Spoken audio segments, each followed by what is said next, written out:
E... Boa, estamos em direito, estamos em direito. Paz e a graça a todos que nos acompanham aqui no Jogo Pentecostal, nessa noite memorável. Hoje é uma noite memorável, eu estou mais uma vez não sabendo lidar com essa emoção, vou deixar o Israel falar. Queridos, graça e paz, paz do Senhor, grande alegria, como a gente falou pela manhã, hoje é outro grande dia, porque temos tido o privilégio de dialogar e ouvir e aprender com grandes mestres, grandes pregadores do Evangelho, pessoas que amam a Deus, amam a sua palavra, e um deles está conosco hoje, o evangelista Tiago Rosas. Desejar que seja muito bem-vindo e é uma alegria tê-lo conosco para juntos aprendermos e, na verdade, aprendemos muito contigo esta noite. Aos irmãos que estão nos acompanhando, é uma alegria tê-los conosco também. Não saia, não se ausente, não perca nem um minuto sequer desta live, que eu acredito que cada minuto valerá a pena para aquilo que nos propomos esta noite. Hugo tem a palavra para... Pois é, muito obrigado, Israel, muito obrigado. E aviso aos irmãos que estão nos acompanhando que façam a gentileza, se puder, vai partilhando, que teremos aqui uma mega aula, vai ser bastante edificante para você, bastante impactante para você. Vai partilhando, não é? Eu estou fazendo exatamente isso. Vamos partilhando. Todos que nos ouvem, vamos, neste momento, tentar partilhar ao máximo e já começamos, não é? Não queremos que você perca essa gigantesca oportunidade, então vá partilhando, não é? Vai partilhando com amigos, irmãos, grupos, etc.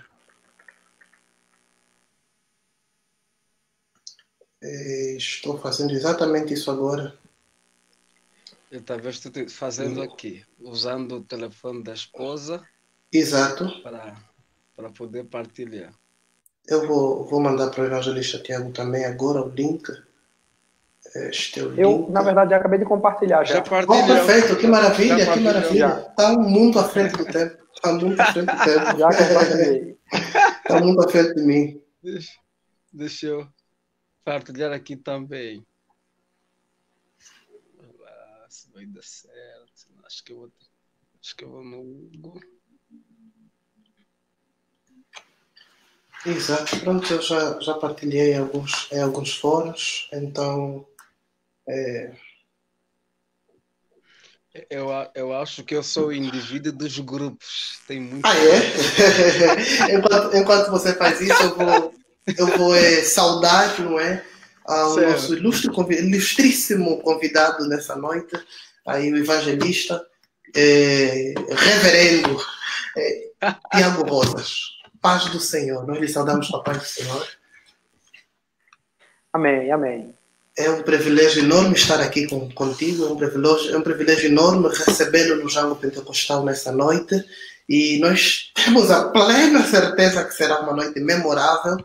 Nós iremos falar a respeito da continuidade, da cessação dos dons espirituais. Afinal de contas, os dons cessaram ou eles continuam? É bíblico pensar ou cogitar a ideia de cessação dos dons, a cessação dos carismatas, ou eles verdadeiramente continuam? E se continuam? Nós temos base nas escrituras para crer efetivamente que os dons espirituais, os carismatas, eles continuaram, não houve um momento que foram bloqueados, cessaram, ou alguma coisa estranha aconteceu. É sobre isso que nós vamos falar hoje. Então, irmão Tiago Rosas, evangelista Tiago Rosas, sinta-se completamente à vontade nessa noite. E antes, porém, saúde ao nosso quero dar uma palavra de saudação ao nosso público, não é? Tantos que estão no Brasil, tantos que estão em Angola e tantos que estão em outras partes do mundo e nos acompanham, bastante expectantes. Recebemos muitas mensagens de pessoas que nutrem grande carinho pelo Senhor. Quero utilizar esse momento para dar uma saudação a eles, evangelista.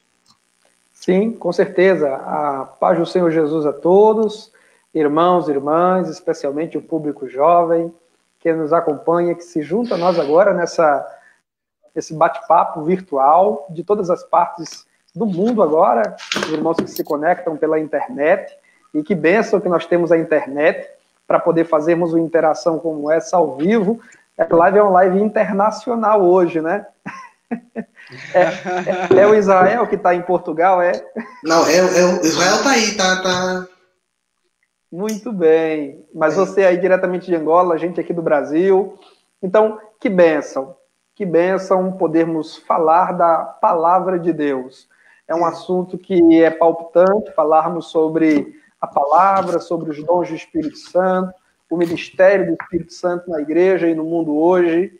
E eu tenho certeza que essa nossa live ela vai ser edificante para os irmãos que se juntarem a nós, que estarão acompanhando ao vivo, e outros que assistirão depois, porque não poderão acompanhar ao vivo devido ao trabalho, estudos e outras atividades, mas irão assistir essa transmissão na íntegra depois. Então eu espero que essa live ela produza ao mesmo tempo calor e ao mesmo tempo luz, porque é isso que o fogo do Espírito faz. Ele aquece e ele ilumina. Então que ele traga calor, que ele traga fervor, que ele aqueça corações frios e que ele também produza luz, entendimento, discernimento, pois o Espírito Santo é também o grande professor da igreja. Jesus disse que quando ele viesse, nos ensinaria toda a verdade. E aqui estamos para, à luz da palavra de Deus, saber qual é a verdade acerca da contemporaneidade dos dons espirituais. Afinal de contas, eles cessaram no primeiro século com a morte do último apóstolo? Cessaram com o fechamento do cânon lá pelo século III? Ou os dons continuam perenemente operando na igreja do Senhor Jesus Cristo?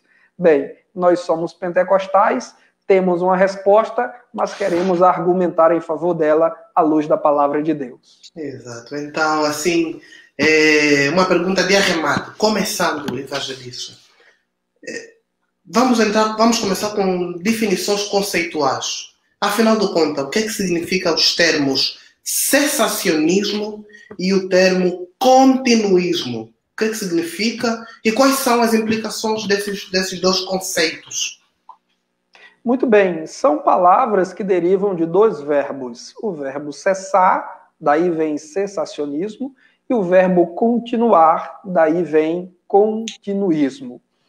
O cessacionismo é aquela filosofia, aquela teoria, eu até tenho dificuldade de tratar como teologia, porque teologia, para mim, ela tem que estar pautada na palavra de Deus, nas escrituras, e eu não vejo sustentação bíblica para o cessacionismo, então eu vou chamá-lo de teoria, um sistema, um pensamento que entende que os dons espirituais, aqueles listados por Paulo na primeira carta aos Coríntios, capítulo 12, versículos 8 a 10, 6, 7, 8, 9, 10, esses dons eles teriam cessado, eles teriam terminado, eles teriam o seu prazo de validade vencido ao final do primeiro século, com a morte dos apóstolos de Cristo, ou, quando muito, durado até a formação do cânon do Novo Testamento, quando então a palavra de Deus, escrita e reconhecida como palavra de fato de Deus,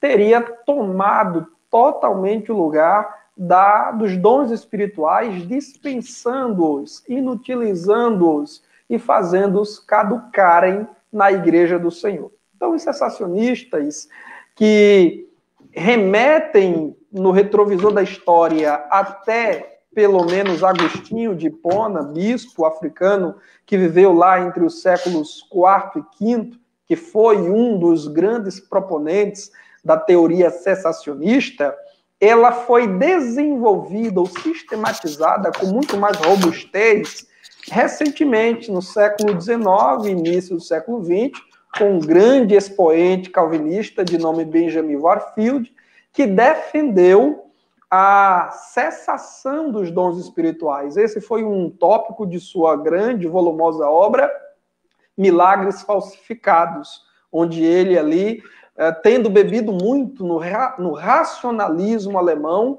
acaba que pôr em descrédito relatos contemporâneos de milagres e de operações sobrenaturais do Espírito Santo, e então volta a defender com muito mais, vamos dizer, sofisticação teórica, aquilo que Agostinho, lá entre os séculos IV e V, já havia defendido acerca da cessação dos dons espirituais. Contrário a este pensamento, a esta filosofia, a esta corrente teórica que tem sido abraçada por muitos expoentes e por algumas igrejas protestantes, nós temos o continuismo, que é, aí eu vou chamar não de teoria nem de filosofia, mas de doutrina bíblica, teologia pura, ortodoxa, cristã, bíblica, neotestamentária, da contemporaneidade dos dons espirituais. O continuismo diz que todos os dons do Espírito Santo continuam e continuarão em operação na igreja como expressão do reino de Deus entre nós, como aspectos preponderantes do ministério do Espírito Santo na igreja e como elementos, recursos fundamentais para a igreja edificar-se a si mesma e proclamar o evangelho de Cristo ao mundo inteiro. Então, em termos conceituais, são essas as distinções. Cessacionismo defende cessação dos dons espirituais, continuismo defende a contemporaneidade dos dons espirituais, pelo menos até Jesus voltar. Há quem, inclusive, vá dizer, afirmar e escrever, ainda hoje eu li aqui uma obra para fazer um fichamento, a obra de um importante pastor pentecostal brasileiro, que foi um dos maiores nomes do pentecostalismo na segunda metade do século passado, pastor Estevão Ângelo de Souza, os nossos irmãos aqui, especialmente no Brasil, o conheceram, e o pastor Estevão Ângelo, ele tem um tópico lá, no livro que ele escreveu sobre a doutrina do Espírito Santo, em que ele fala sobre as manifestações do Espírito Santo durante o reino milenar de Cristo Jesus. Né? Então ele foi mais longe. Ele coloca os dons espirituais até mesmo durante o milênio. Mas, pelo menos, até Jesus voltar, os dons continuam operantes na igreja, assim cremos nós, pentecostais, carismáticos, continuistas em geral. Uau! Meus irmãos, nós estamos diante de uma enciclopédia viva. Há muita aula hoje. Eu digo sempre, prepare as pipocas, vá assistindo, pipocas ao lado, caderno, a caneta de lado para fazer apontamentos e Bíblia, principalmente, também ao lado. Então, você que tem algum questionamento, pelo amor de Deus, não fique apático, escreva o teu questionamento, queremos ouvir você, escreva para nós, que no final a gente vai efetivamente tentar responder ou responder o máximo que pudermos. Israel, tem a bondade. Muito bom ouvir o evangelista, e o meu questionamento está com relação a... Quando nós olhamos para a história, nós percebemos que, talvez nos primeiros séculos, a manifestação dos carismas vão reduzindo. Essa redução dos carismas, e alguns teólogos e historiadores que foram bem mais sensacionistas tentaram ocultar muitos dos factos carismáticos, né? Acabaram comprometendo, digamos assim, a ideia de que os dons estavam presentes. Essa redução dos carismas está relacionado a essa ideia de que os dons iriam cessar, ou poderíamos relacionar a outras questões? Muito bem, Israel. A pergunta é boa e realmente ela é muito pertinente. Eu apenas gosto de fazer algumas ressalvas. Sim. Evangelista, me permitam, eu vou precisar sair só para ir compartilhar, porque eu tentei compartilhar e não consegui com o telefone. Vou sair, vou compartilhar para alcançar mais pessoas e já volto para aqui. Ok, tudo bem.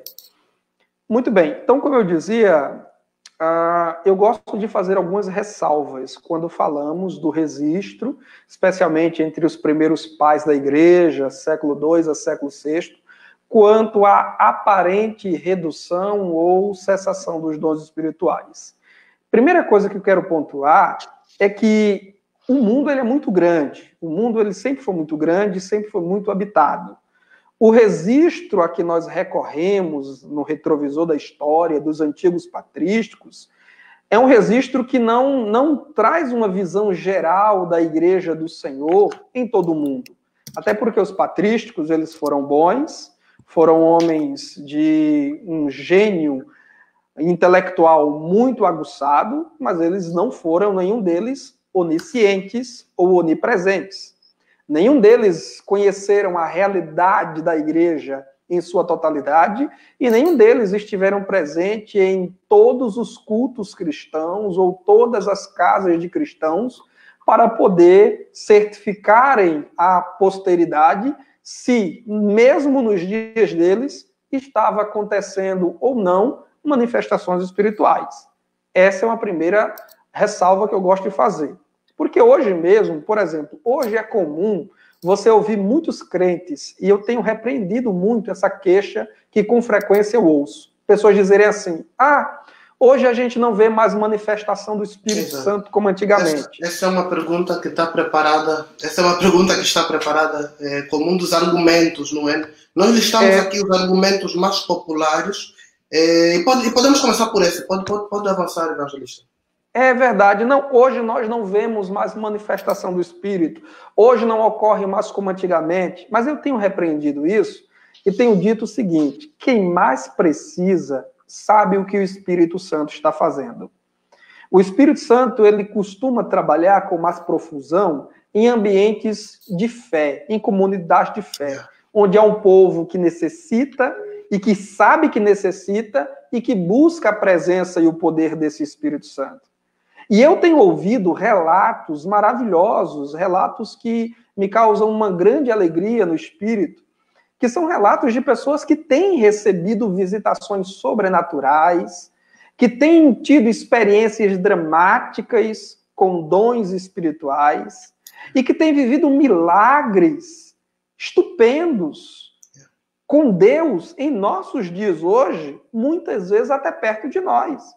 É a irmã Francisca, é o irmão Severino, é o irmão Antônio, é a irmã Raimunda. Eu gosto de cultos de círculo de oração, esses cultos que se realizam no período da tarde. E eu tenho, com relativa frequência, dentro das minhas agendas, frequentado os círculos de oração aqui, por exemplo, em minha cidade. E eu tenho ouvido irmãs simples, o povo de Deus simples, humilde, que não escreve livro, que não aparece na televisão, que não ensinam em seminários teológicos, que não são badalados nas redes sociais, mas que são povo de Deus e que estão lá testemunhando milagres de cura divina, milagres de restauração, profecia que teve seu cumprimento cabal, dons de revelação do Espírito Santo acontecendo. Eu tenho ouvido isso em nosso tempo, em nossos dias. Mas há quem faça essa crítica, essa queixa. Não está acontecendo, nós não vemos, nós não ouvimos. Eu tenho dito que, na verdade, o Espírito Santo está trabalhando e se movendo como se move na terra desde a criação. Gênesis 1, 2. O Espírito de Deus se movia sobre a face das águas. O Espírito é o Espírito de movimento. Ele continua se movendo. O que acontece hoje, e que certamente aconteceu nos primórdios do cristianismo, é que nós estamos dando ênfase a outras coisas que não as operações sublimes do Espírito Santo. E, portanto, não se tem feito registro dessas obras. As gerações que virão posteriores a nós pensarão que essa época que nós vivemos foi um hiato, foi um vazio. Nós não temos a operação do Espírito Santo acontecendo. Mas, na verdade, tem acontecendo muito. Talvez não tenha mídia, talvez não tenha ganho espaço na televisão, e talvez até tenha, mas o que fazemos? Recriminamos, menosprezamos, desconfiamos, tratamos como obras humanas e até mesmo obras de engodo de Satanás, quando na verdade são obras do Espírito Santo. Então pode ser que os antigos pais da igreja, primeiro, não tenham tido conhecimento da realidade geral, segundo, tenham tido conhecimento, mas tenham ignorado, E terceiro, esses primeiros séculos da igreja, os registros que nós temos são de mestres, são de doutores, que estavam ocupados em discutir doutrina, filosofia, e poucos deles, de fato, se detiveram em comentar, argumentar e escrever sobre piedade cristã, sobre espiritualidade de modo geral, sobre vida devocional. E você sabe, Hugo, que é muito comum entre os cátedros, entre os teólogos, entre os mestres, eles se ocupam demasiadamente nas discussões das letras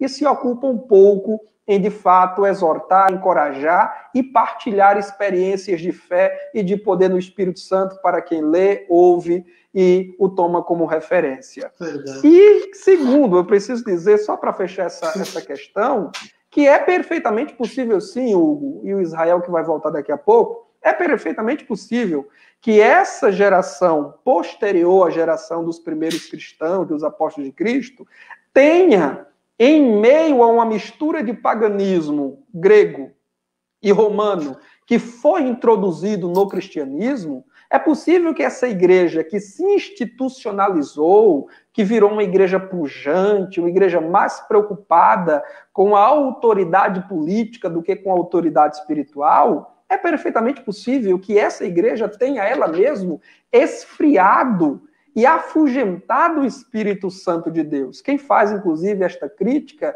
é John Wesley, no século XVIII. Wesley diz que se os milagres ocorreram com menos frequência ou cessaram entre esses cristãos do século II em diante, não foi porque Deus resolveu retirar os dons espirituais, mas porque esta própria igreja buscou outros caminhos, subterfúgios e se ocupou de outra coisa que não aquela que é fundamental para a igreja do Senhor Jesus Cristo. E em razão disso, essa igreja, pelo seu pecado, pela politicagem com que ela se misturou, pela soberba intelectual que ela buscou, acabou que esfriando a experiência dos dons espirituais e do sobrenatural de modo geral. Perfeito, perfeito, perfeito. Evangelista, existe um dos maiores argumentos a respeito da cessação dos carismatas, a respeito da cessação dos dons espirituais, é de que os dons espirituais, na verdade, eles serviam, o propósito deles era apenas de validar a mensagem, não é? Então, os apóstolos, eles estavam proclamando a Cristo, a mensagem do reino, o evangelho. Então, para confirmar esta mensagem, aí Deus, ele disponibilizou os dons espirituais naquele momento específico. Todavia, a mensagem se espalhou pelo mundo, já estava consolidada no mundo inteiro, automaticamente trouxe a caducidade, trouxe a cessação, a inutilidade dos dons espirituais. Não é, por exemplo, B.B. Warfield, ele vai dizer, por exemplo, vai trazer a tese de que grandes operações miraculosas nas escrituras, elas aconteciam no período que Deus levantava mensageiros ou profetas ou seus servos para esse efeito, para trazer assim uma revolução espiritual ou uma mensagem, uma aliança dessa natureza. E ele cita, por exemplo, o período de Moisés como um período de grandes atuações miraculosas ou manifestações miraculosas. Ele cita o período de Elias. No Elias, ele estava aí nessa batalha contra a idolatria de sua época. E o período dos apóstolos, que é o período que eles efetivamente estavam propagando a mensagem do reino. Então, esses três períodos, Moisés, Elias e a época apostólica, eles teriam algo em comum: grande atuação de milagre e uma mensagem a ser validada. Então, a tese é: milagres ou dons espirituais, eles são úteis apenas para esse efeito, para validar a mensagem. O que é que o evangelista pode dizer a respeito? Esse é um argumento que não é bíblico e, desculpe os grandes nomes da teologia que o defendem, mas ele é um argumento raso demais. Primeiro, não há nenhum texto bíblico que afirme clara e peremptoriamente que o propósito dos dons espirituais seja apenas e tão somente validar a mensagem dos apóstolos. Em lugar nenhum isso está dito, em lugar nenhum isso está escrito. Pelo contrário, eu vou para Marcos e vejo Jesus dizendo: esses sinais seguirão os que creem. Em meu nome falarão novas línguas, expelirão demônios, imporão as mãos sobre os enfermos e os curarão. Eu vejo Pedro fazendo no dia de Pentecoste referência à promessa de Deus nos dias de Joel, de que derramaria o seu espírito sobre toda a carne, derramamento esse que se manifestaria através de dons espirituais. Joel fala: filhos e filhas profetizarão, jovens terão visões, velhos sonharão, e até sobre servos e servas derramarei do meu espírito naqueles dias. Eu vejo Pedro recorrer a essa profecia e dizendo que ela diz respeito a vós, os judeus, vossos filhos, toda a descendência dos judeus, os que estão longe no espaço geográfico e também distantes no espaço temporal, portanto se refere a nós, a todos quantos Deus chamar. É isso que eu vejo. A promessa do derramamento do Espírito Santo com dons, ela diz respeito a todos quantos Deus chamar. Eu vou para Paulo e vejo Paulo exortando a igreja, inclusive uma igreja que tinha sérios problemas com os dons espirituais, que é a igreja de Corinto, mas longe de propor cessação dos dons, de propor paralisação dos dons, menosprezo, esquecimento dos dons, eu vejo Paulo dizendo a essa igreja: busquem os dons, com zelo, mas busquem. Eu vejo Paulo proibir os dons espirituais. Ele disse: não proibais. Então, a mensagem de Paulo não é proíba falar em línguas, proíba os dons, faça acessar os dons. Não. A mensagem apostólica, que é inspirada pelo Espírito de Deus, é: está proibido proibir línguas estranhas. Então, eu vejo a Bíblia claramente dizendo para mim que a promessa do derramamento do Espírito Santo com os dons é para mim, que se eu crer, os dons do Espírito Santo e o poder de Cristo manifestos em sinais miraculosos me acompanharão. Eu vejo a Bíblia me exortando, me encorajando, me provocando, me estimulando a buscar zelosamente os dons espirituais. Paulo diz: buscai todos os dons, principalmente de profetizar. Depois ele diz: eu quero que todos vocês falem línguas. Depois ele diz: quem fala língua, ore para que possa interpretar. Observe que Paulo ele está sempre encorajando a busca de mais dons e não de menos dons. Eu vejo na Bíblia Sagrada, especialmente no Novo Testamento, um movimento de multiplicação de talentos, de multiplicação de dons. Isso é cristianismo. Isso é a dispensação do Espírito. É cada vez mais e não cada vez menos.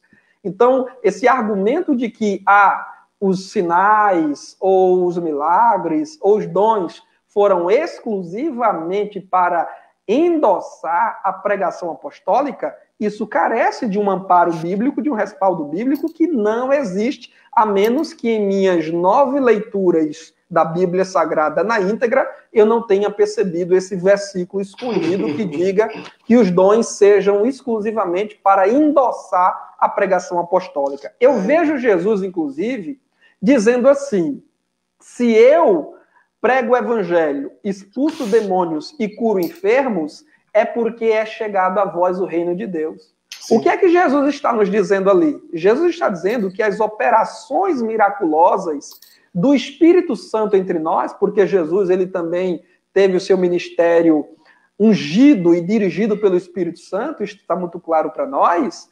Eu vejo Jesus com essas palavras dizendo que os sinais miraculosos são um aspecto, uma expressão do reino de Deus entre nós. Sim. Então, os apóstolos não estão mais entre nós, mas o reino de Deus está. Sim, então, tudo aquilo que diz respeito ao reino de Deus permanece conosco. Portanto, nós temos o amparo bíblico para crer na contemporaneidade dos dons. O cessacionismo nos deve o texto prova de sua tese. Algumas pessoas, elas caem num reducionismo teológico, elas dizem assim: ok, isso é uma questão secundária, essa é uma questão menor, e aí se alguém de repente não crê na continuidade dos dons, é indiferente. Então, para esse tipo de pessoas, eu acho que as pessoas não conhecem ou não conseguem compreender a profundidade da implicação do que eles estão falando. Ora, se os dons espirituais, eles são, na verdade, uma manifestação do reino de Deus no nosso meio, dizer que eles cessaram, ou que eles estão inúteis, ou que eles desapareceram por N motivos, é pura e simplesmente limitar, ou simplesmente negar, ou até mesmo ir contra a própria manifestação do reino de Deus no nosso meio. Não é evangelista. Exatamente, Hugo. Na verdade, essa teoria cessacionista, ela é uma ofensa ao Espírito Santo. Sim. E ela aleja, ela impõe deficiências ao Espírito Santo. Porque esse ministério de poder que se viu parcialmente nos dias de Moisés, de Elias e de Eliseu, mas que agora está muito mais democratizado, muito mais popularizado, porque se lá nós tínhamos um Moisés cheio do Espírito Santo, se lá nós tínhamos um Elias e um Eliseu cheio do Espírito Santo, um Sansão ou um Davi, agora nós temos uma igreja cheia do Espírito Santo. Nós temos uma comunidade de fé batizada, mergulhada, imergida nesse rio de graça e de dons e de sobrenatural que é o Espírito Santo. Então, não é uma questão secundária, não é uma questão menor, é uma questão que diz respeito a uma faceta, a uma característica importantíssima do ministério do Espírito Santo na igreja. Espírito Santo este que é o vigário, o substituto de Cristo na igreja. Sim. Dizer que os sinais, dizer que os milagres, dizer que os dons hoje são questões periféricas, questões que a gente pode abrir mão delas, é dizer que esse papel carismático do Espírito Santo ele não é secundário, não é irrelevante. E fazer isso é muito mais grave, por quê?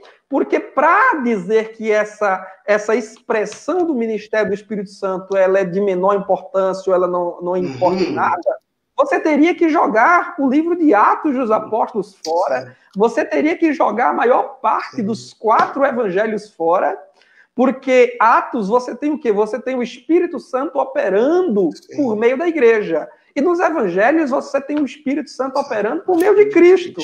O próprio Cristo disse, o Espírito do Senhor está sobre mim, pelo que me ungiu a pregar. Mas parou aí? Não. A curar os quebrantados de coração, devolver a vista aos cegos. Então, infelizmente, a igreja hoje ela tem pego o ministério do Espírito Santo apenas para a pregação, para a regeneração e a santificação. Mas esquece que essa faceta sobrenatural, miraculosa, carismática do ministério do Espírito Santo é tão importante quanto. Aliás, o que foi que fez a igreja cristã no primeiro século crescer tanto? Sim. Atravessar os limites territoriais geográficos de Israel, alcançar o continente europeu. O poder do Espírito Santo operando por meio dos apóstolos. Veja, por exemplo, o dia de Pentecoste. A igreja foi fundada. Eu não posso conceber alguém dizer que dons espirituais são coisa pequena, insignificante ou negociável, porque a igreja foi fundada em meio ao derramamento do Espírito Santo, manifesto com dons espirituais. Você, meu irmão que nos ouve, você, meu irmão pentecostal e até carismático ou não importa.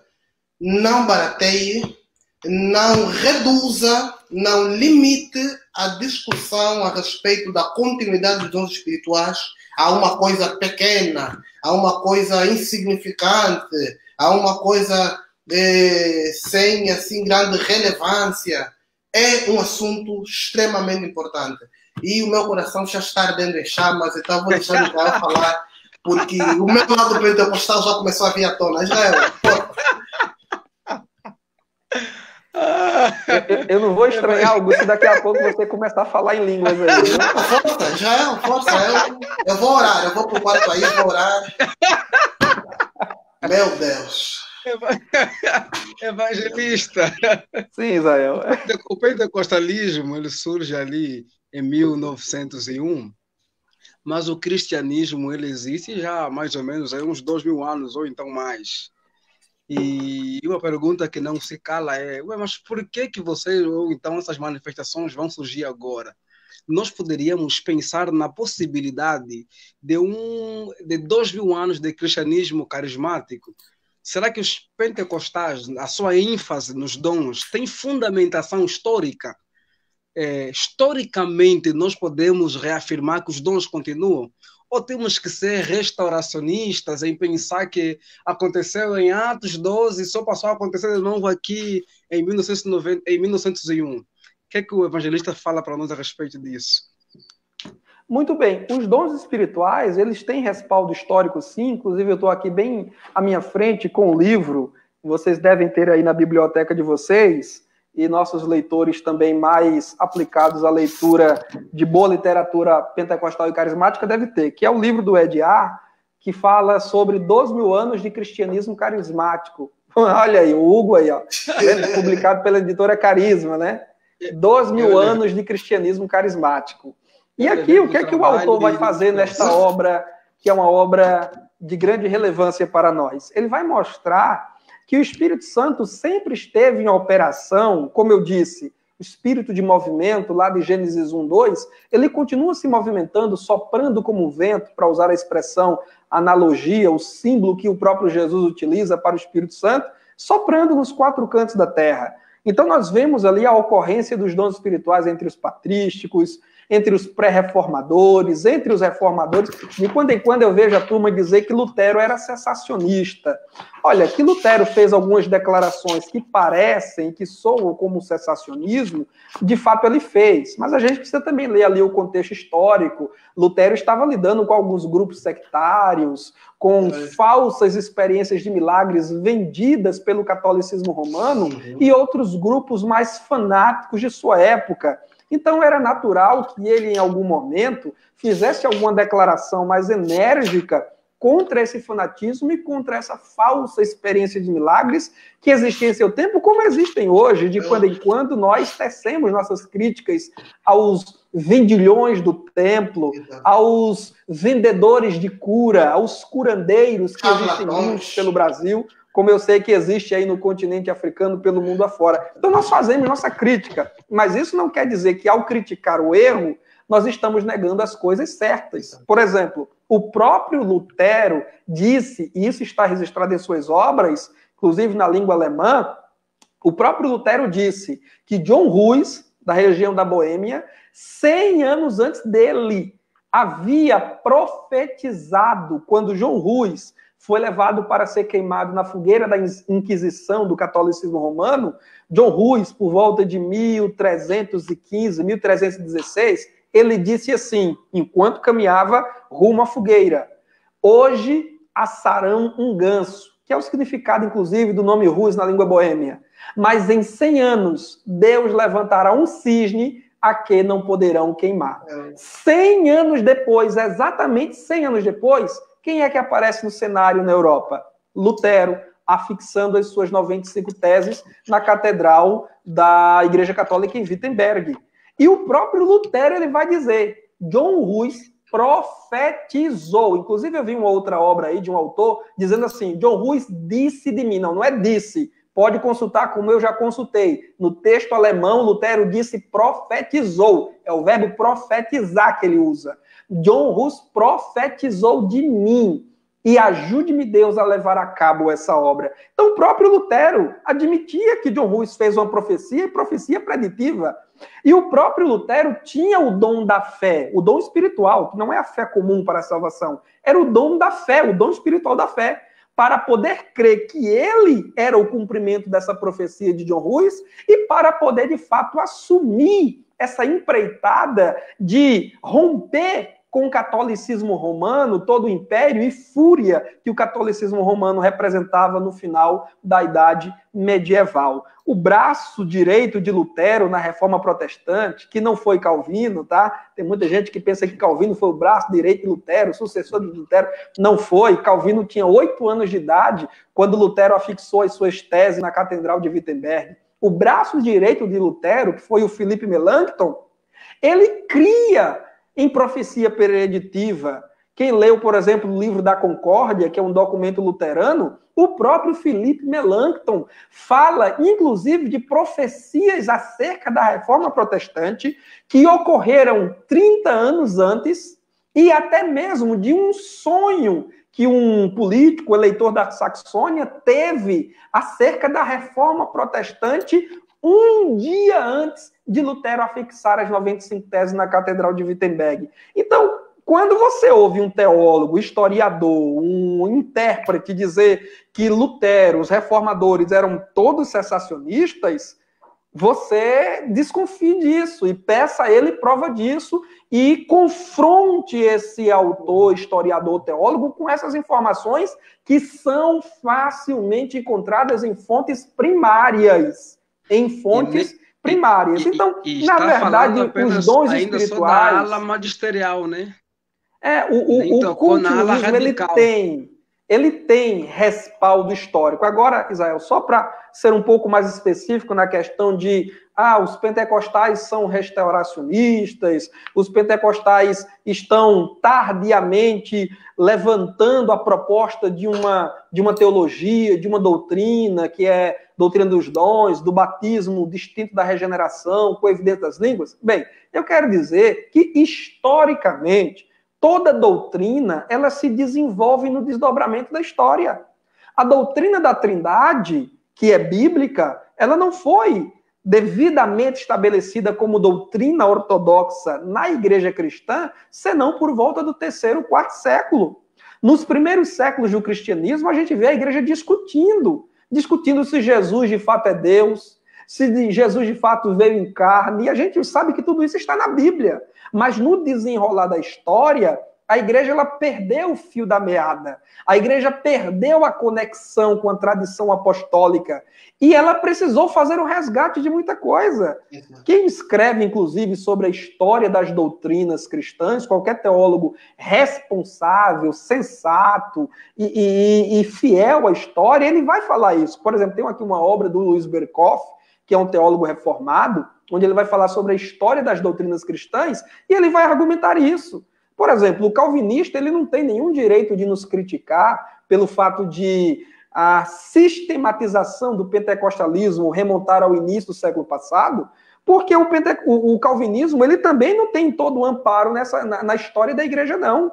Veja que, por exemplo, o próprio João Calvino, em suas Institutas, ele admite que entre os antigos pais da igreja, nenhum lhe dava apoio em sua teoria da predestinação incondicional, da graça irresistível, a não ser Agostinho de Hipona, no século IV e V.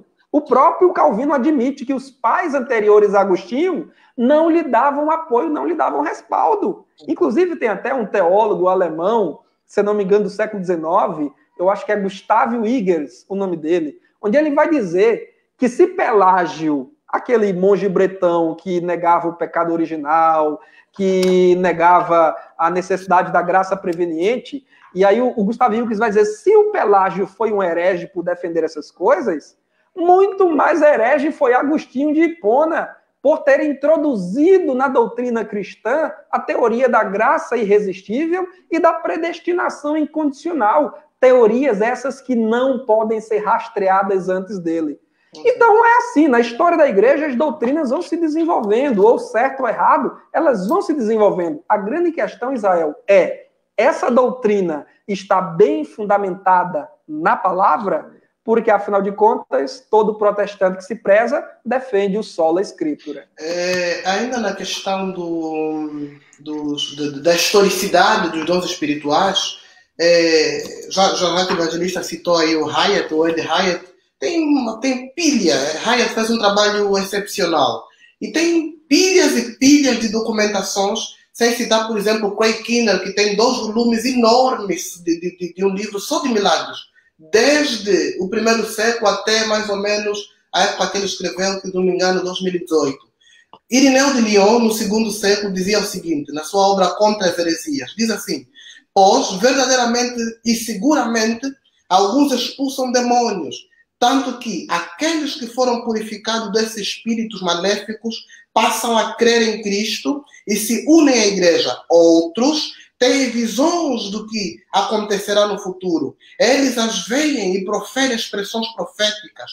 Outros, ainda mais, curam os doentes por imposição das mãos e eles ficam completamente curados. Sim, além disso, como eu já falei, os mortos têm até mesmo ressuscitado e permanecem entre nós por muitos anos. E devo mais dizer, é impossível Irineu de Lyon dizendo: é impossível enumerar os dons que a igreja tem recebido em todo o mundo, em nome do Senhor Jesus Cristo, obra de Irineu de Lyon, Against Heresies, ou Contra as Heresias, na página 409. Então, e nós podíamos citar uma lista, uma pilha de... Hugo, você sabe que o teólogo pentecostal, lá da primeira geração do século passado, P.C. Nelson, foi um grande intérprete das Escrituras. O P.C. Nelson, ele escreveu um opúsculo, um livrozinho curto de bolso sobre doutrinas cristãs. E ele comenta que John Wesley, século XVIII, ele registrou não menos que 240 casos de cura divina ocorridas em seu próprio ministério. John Wesley, 240, inclusive há casos inusitados, que inclusive são bastante conhecidos, em que o Wesley orou até mesmo pelo cavalo dele, que ele cavalgava. Naquela época não tinha avião, não tinha carro. Ele andou muitos quilômetros montado a cavalo, plantando grupos de trabalho, pregando ao ar livre pela Inglaterra, e até mesmo pelo cavalo dele quando adoecia e não podia continuar a cavalgada. Wesley orava e subitamente o cavalo se punha de pé restaurado e voltava a cavalgar. 240 casos. Eu pergunto, de quantos mais casos nós precisamos para atestar que este homem, John Wesley, ele foi um homem dotado com o dom de cura divina? Cessacionismo é manifestação de incredulidade transvestida de ortodoxia. É pura incredulidade, é puro sobrenaturalismo, é puro antissobrenaturalismo, é pura incredulidade. Por isso é que cessacionismo não vinga, por exemplo, em África. Não é? Porque a mentalidade é um assunto que nós estudamos bastante, essa questão de teologia, África. E existem muitos estudos por que o pentecostalismo vinga em África. Justamente porque o pentecostalismo ele não exclui uma realidade que os africanos estão acostumados a lidar, realidades espirituais.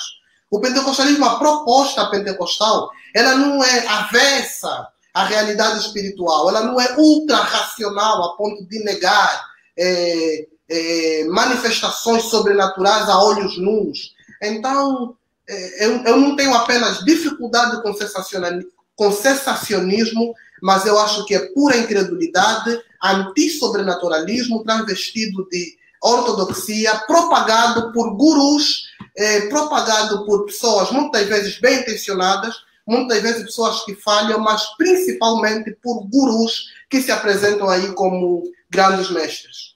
Você sabe, Hugo, que o John Ruthven, autor de um livro que eu creio você deve ter também, que é sobre cessação dos carismatas, o Ruthven, ele fala que os cessacionistas são, na verdade, burocratas impotentes.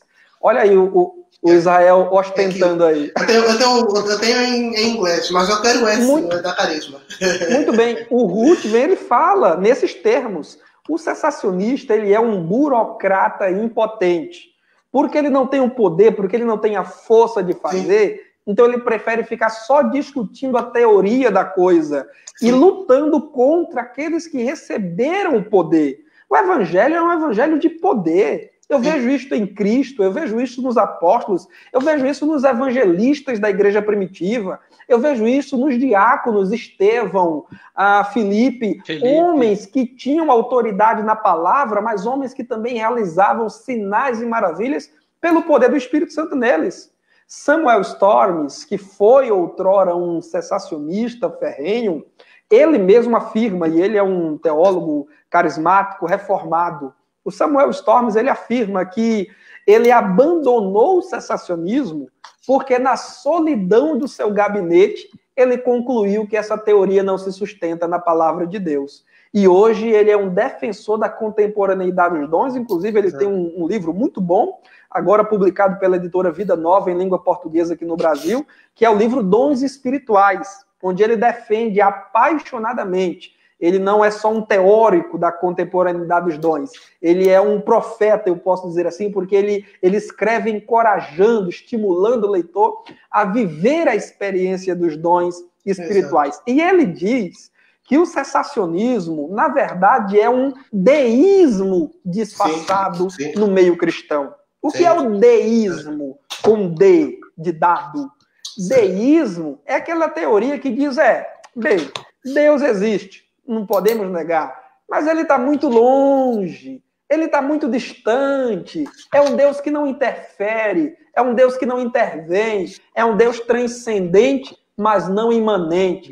Isso é o cessacionismo. O cessacionismo, ele é saudosista. Ele olha para o passado e diz, aconteceu, mas não acontece mais.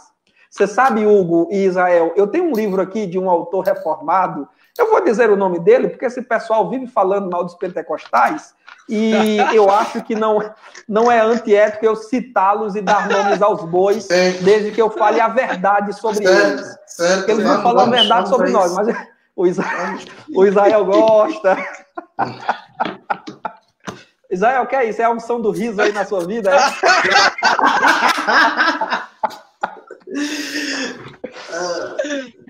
O Augusto Nicodemos, eu vi aqui nos comentários que já citaram ele. Ele escreveu um livro publicado pela editora Vida Nova, que é um livro intitulado assim, O Pentecostes e a Igreja, se não me engano, alguma coisa assim, da capinha azul com amarelo. O Pentecostes e a Igreja. E eu confesso para você, se tem um livro que eu li com raiva, sabe o que é raiva? Foi esse livro. Porque, olha, como é que você escreve um livro sobre igreja e Pentecoste e em cada página que você escreve, você faz questão de dizer assim, como ele faz, mas isso não é para nós hoje. Mas isso não é para nós hoje. Mas isso... Quer dizer, uma leitura puramente descritiva. Uma leitura saudosista. É como você colocar uma torta na frente de uma criança e dizer para ela, pronto, tire a foto e eu vou guardar, mas você não pode comer.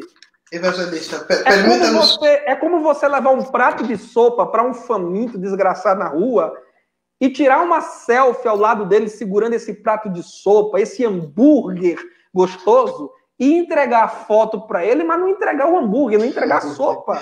É isso que o cessacionismo faz quando discute dons espirituais. Ele nos dá uma foto, mas ele nunca diz, busque, como Paulo disse, creia. Ele não diz como Pedro disse, a promessa é para vós também. Ele nunca pode dizer isso. Eu aqui já estou a usar o meu dom de fé para ousar crer que essa live vai ter uma parte 2. Não é? Eu estou a usar o meu dom de fé. Não sei se os irmãos creem, mas eu estou a usar o meu dom de fé. Então, os irmãos que nos acompanham, pelo amor de Deus, vão escrevendo as nossas questões nos comentários. Eu estou pegando esse gancho aqui, não é? Quero terminar uma sequência de argumentos sensacionistas para Israel depois pegar a outra parte que tem mais a ver com pentecostalismo. Então, ainda nessa questão dos argumentos, um outro argumento é 1 Coríntios capítulo 13, versículo 9, que diz: porque em parte conhecemos e em parte profetizamos, mas quando vier o que é perfeito, então o que é em parte será aniquilado ou cessará. Então, sensacionistas usam esse texto para dizer, olha, o que é perfeito? É a palavra de Deus, a Bíblia é perfeita. Então, quando Paulo diz que quando vier a Bíblia, então os dons basicamente ali cessarão. Temos a Bíblia, logicamente, os dons cessaram. O que é que o evangelista tem a dizer sobre isso? Você sabe, Hugo, que esse argumento baseado em uma hermenêutica mal feita de 1 Coríntios 13, onde quem toma essa interpretação não faz uma exegese, ele não extrai do texto o seu sentido, pelo contrário, ele faz uma exegese, ele traz uma premissa, suposto ser teológico, e tenta encaixar no texto. Mas você sabe que essa interpretação ela já está caducando. A cada dia mais, os próprios cessacionistas estão renunciando a essa interpretação desonesta de 1 Coríntios 13. Eu cito como exemplo o John MacArthur, que é talvez hoje o cessacionista de maior expressão no mundo. Ele mesmo já afirmou, Michael Horton também renega isso. Isso. Eles admitem que esse texto de 1 Coríntios 13 não serve ao propósito da teologia sensacionista. Eu acho que só os sensacionistas brasileiros é que tendem a insistir nisso. Os sensacionistas também. Os angolanos também, mas os sensacionistas mais sofisticados não falam mais esse tipo de besteira. Desculpa dizer, mas só um cabeça oca mesmo. Ninguém fala essa besteira. Ninguém fala esse tipo de besteira. Olha, você sabe que João Calvino, já no século XVI, eu acho que essa turma está lendo Calvino, aí eles estão se aprumando direitinho. Porque o Calvino, e eu não sou calvinista, quero deixar claro aqui.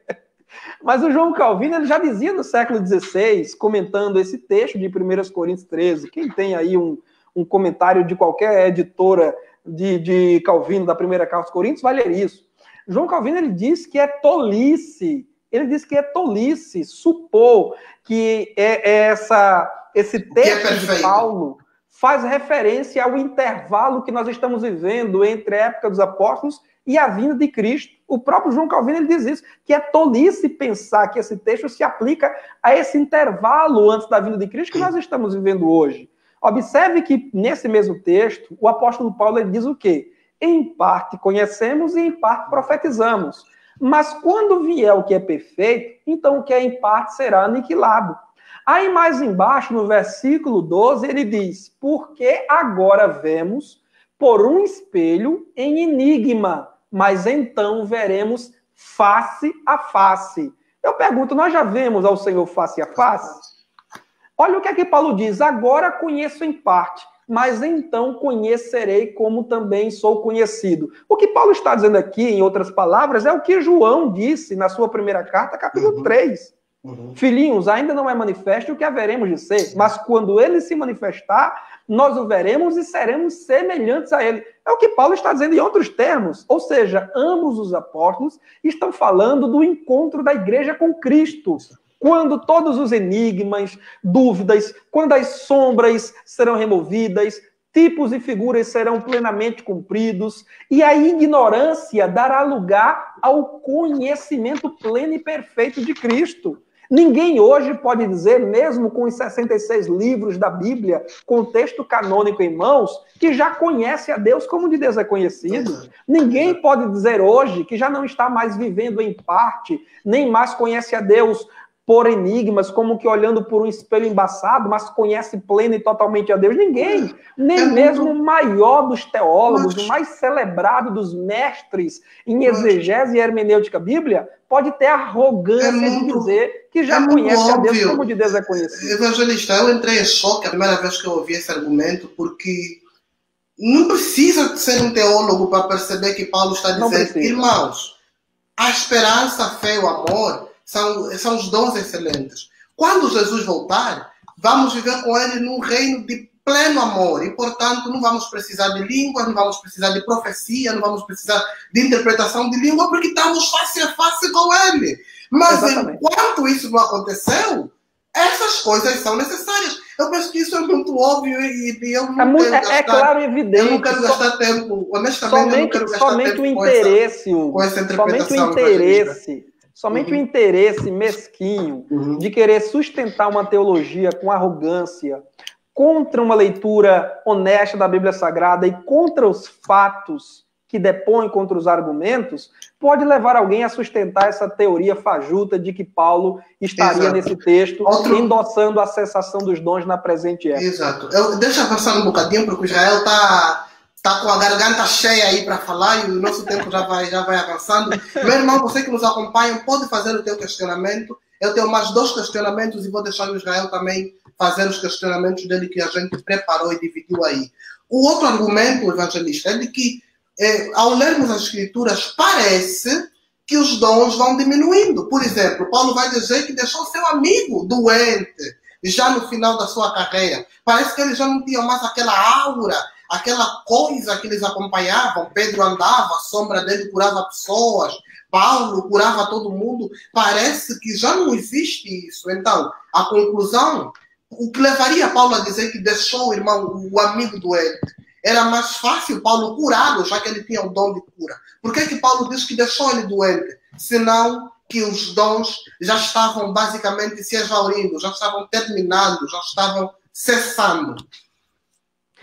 Esse é um outro argumento muito falho e fraco. Eu explico. Primeiro, quem afirma que os dons estavam diminuindo ou se exaurindo ainda no primeiro século, em razão da doença de Trófimo, que Paulo deixou doente, ou de Timóteo, a quem Paulo recomendou um remédio caseiro, está partindo do pressuposto falho de que quem tem o dom de curar tem que curar todo mundo. Mas esse é um dom falho. Em lugar nenhum está dito que quem tem um dom deve usá-lo sempre, quando bem quiser, a bel prazer, sem levar em conta nenhuma consideração, nenhuma condição estabelecida previamente por Deus, ou sem levar em conta planos, desígnios soberanos que Deus possa ter para uma pessoa, para uma família, ou para um momento da história.